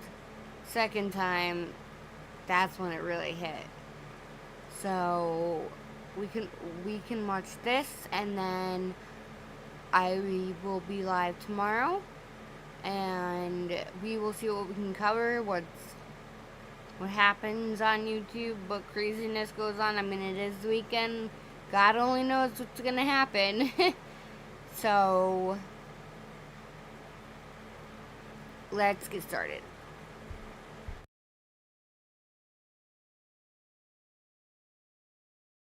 We do need to talk about this new look because no one has made in my generation this extreme of a switch. What would you call this genre? I said I want to start a new genre of music. It's called gay pop. It's like K-pop, right? But it's gay pop. Used to be stars and rainbows and pink, and now it's black. It's still paint on her face. I was 8 is when Miley had her bangers moment, and I was like, all I want is to have that one day. Like, I want that.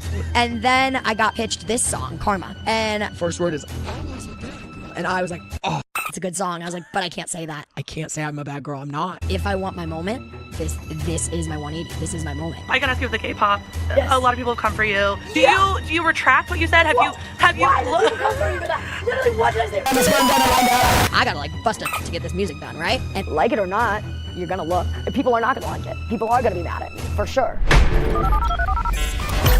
I'm actually scared to be in a room with a girl. Please do not send any hate or honestly comments of any kind to anyone mentioned in this video on behalf of me or yourself. The purpose of this video is to give my commentary and opinion on matters of public concern. Thank you. Welcome to BJ Investigates. We need to talk about JoJo Siwa. So if you're anything like me or anyone else who I even know, then you probably haven't been able to escape the constant barrage of JoJo Siwa content flooding your literally every device from every corner of the earth. This isn't even like the regular inescapable JoJo Siwa content that, you know, flooded the Targets and the Walmarts and the TJ Maxxes and things for years. I ain't talking about that. I'm talking about her attempted rebrand. We'll get into the dance moves later, but let's just say we've seen this before.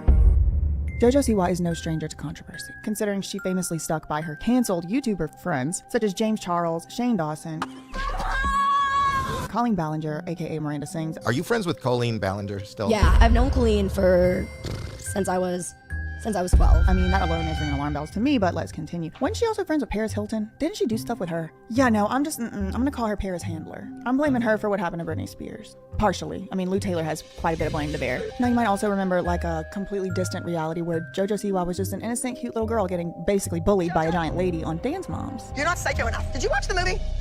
Why? I can't believe you're doing a dance about a movie and you don't. In any event, the girl has been here and there and everywhere. I mean, basically giving Trisha Paytas a run for her money. She's been a dancer. She's been on reality TV. She's been on Nickelodeon. She's been doing live performances from time to time. But her music career technically started all the way back in 2016. And it started out as a flop with a bang, with some allegedly, supposedly anti-bullying pop song. Probably not the intended audience, to be honest. But here's the song. I mean, we're not going to really be able to play most clips of most stuff. I mean, Dance Moms and Tyra Banks. I mean, there's certain... hard out here in these YouTube streets. But so the year after she started her alleged music career, you know, on the Nickelodeon stage, which is a Viacom property, which is the same as VH1, who does the VMAs. But anyway, I digress.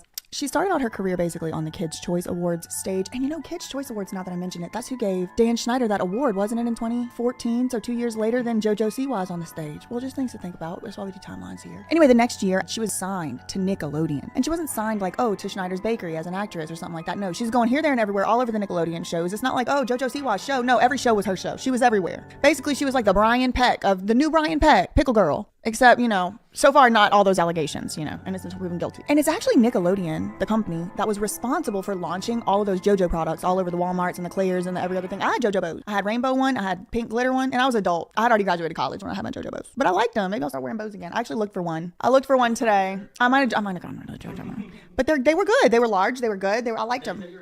Yeah. And even this wasn't really without scandal because blink and you miss it, but apparently there was asbestos in some of JoJo's makeup. And they have what they recalled it. What happened with it? The Food and Drug Administration, which is the regulator of cosmetics, did decide that JoJo's makeup had over the allowed amount of asbestos. Even the FDA. Think about that. Y'all, then the FDA had a tweet about it. And then they tweeted a little heart. We'll put it right here. Then I don't know. I'm going to think that maybe Dan Schneider was a ghostwriter on JoJo's board game because they did make a board game called JoJo Juice, which, to be completely fair, she used to drink like Monster mixed with Surge mixed with butane or something, and it would make her go, and she would call it JoJo Juice, which was like, even back then, whenever I hadn't really understood what was going on with these reality shows and the kids, and I still didn't really get the whole like how I get it today, I thought that JoJo Juice was weird. I'm studying for finals and I'm 22 years old. I don't understand what they got this 6-year-old drinking this for, kind of thing. I remember being like, something's weird. Something's off. Oh, here's a little card from the game. What's it say? Have you ever walked in on someone naked or had someone walk in on you? Okay, here's the thing. Devil's advocate. I used to would be like, you know, at one point I was a little girl and we would like play little like have you evers and stuff. But then this is not like little girls making up a game at a party. This is like grown people had to approve it all. What's this other one say?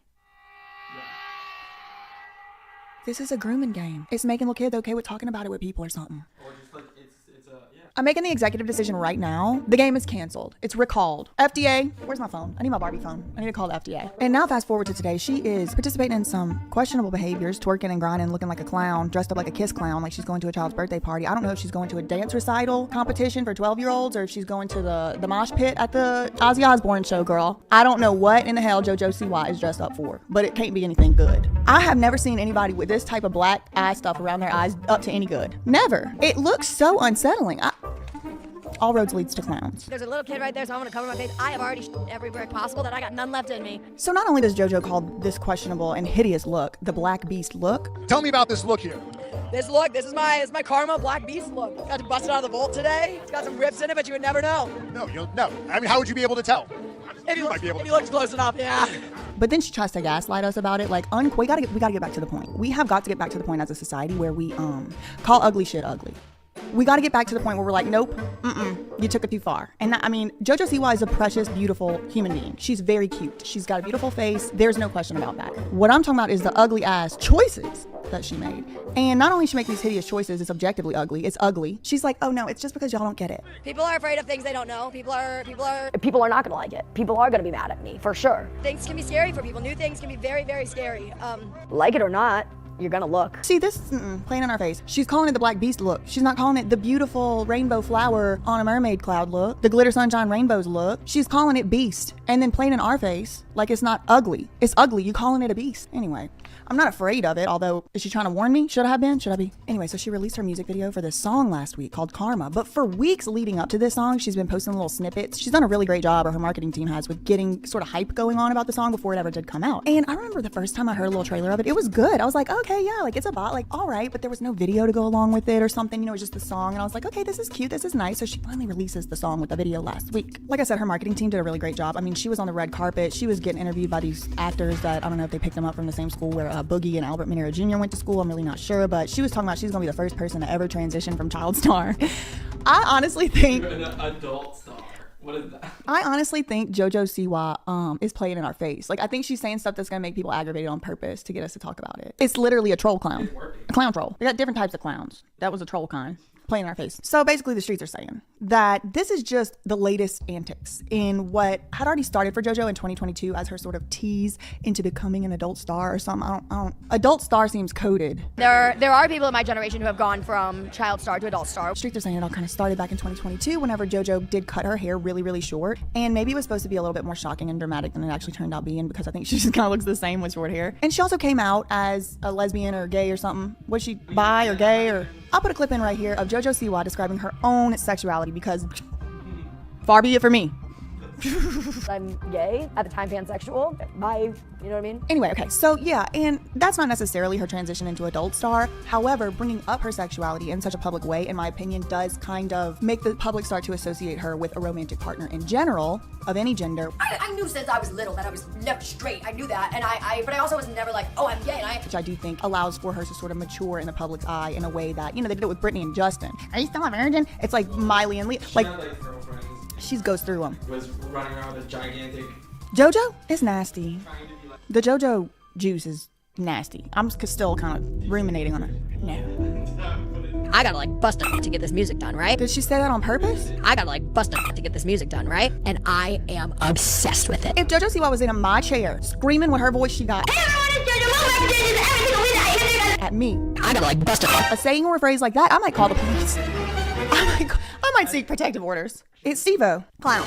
So after she cut her hair really short, she was in a position where Nickelodeon essentially, I don't really exactly know why, rescinded her offer to go to the Kids' Choice Awards, which, was only a couple years after she was the big highlight. So a lot of you have been asking me why I'm not at the Nickelodeon Kids' Choice Awards tonight, and the answer is very simple. I wasn't invited.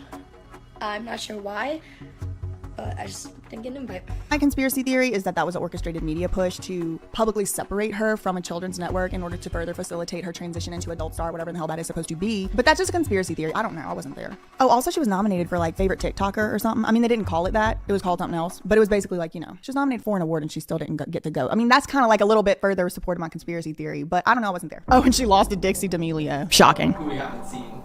Who might be with Shelly Miscavige. We don't know. What the heck? Okay, so let's get back to the red carpet where she's wearing the Black Beast look. And just a few weeks prior to this, JoJo had made an unexpected announcement pretty much across social media that she was ready to start a family and she got a sperm donor. And JoJo, I heard you on your podcast. Fully. Really? I actually have 2 tattoos dedicated to him. This one's dedicated to my baby girl. Her name is Freddie. Then this is dedicated to twin boys, Eddie and Teddy. Freddie, Eddie, and Teddy. Freddie, Eddie, and Teddy. I want 3 babies and a sperm donor lined up. Again, more of this, in my opinion, just sort of PR push to make us associate her with more adult-like things instead of childlike things. But if she's going to show up wearing the 12-year-old color guard outfit based on Ozzy and the rest of the people from Kiss or whatever, I mean, it's not going to work. I'm just concerned. I'm ready to call CPS right now.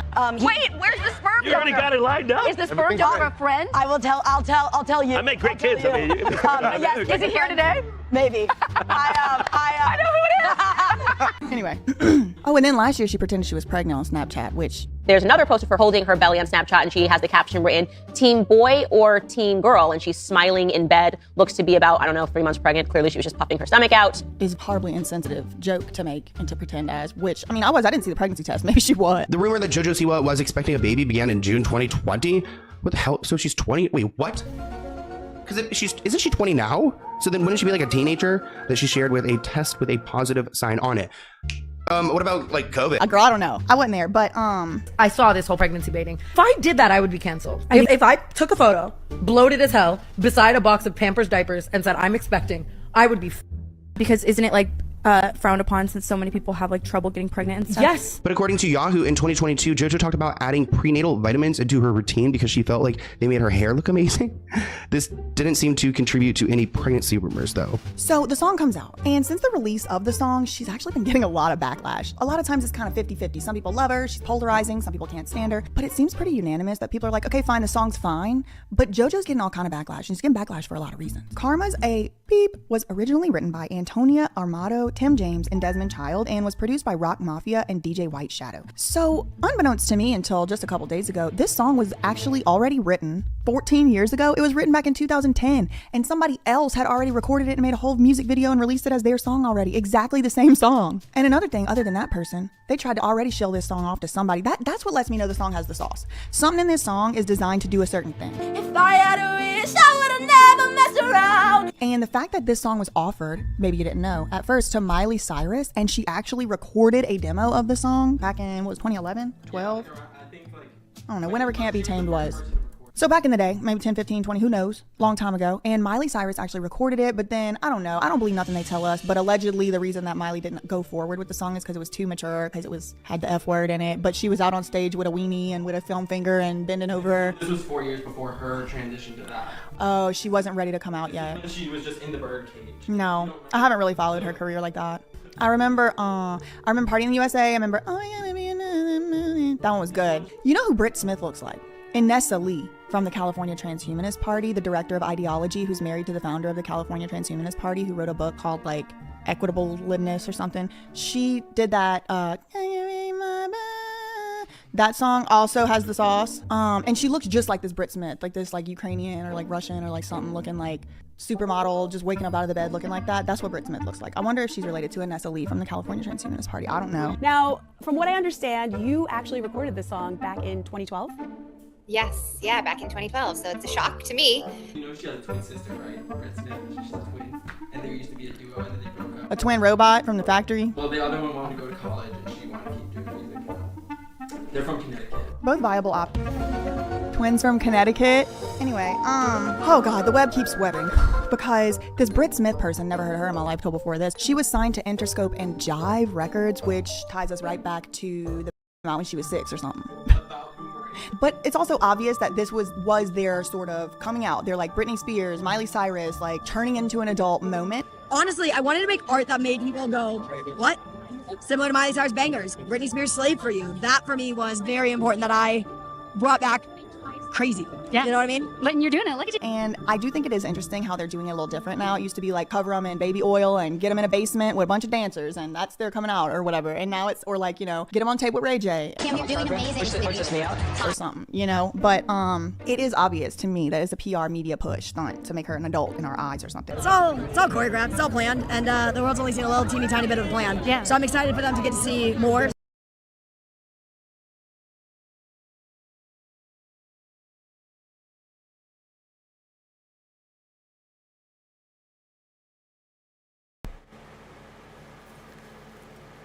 Alright, I think that is gonna be it for tonight. My eyes are starting to burn like a mofo. I'm waiting on Thunder to get back. He had to go do a few things and go a few places. So I didn't get too many people in here, but that's okay. You know what? I'm still gonna do what I do. So whoever came in, thank you, and I will see you guys tomorrow. Bye.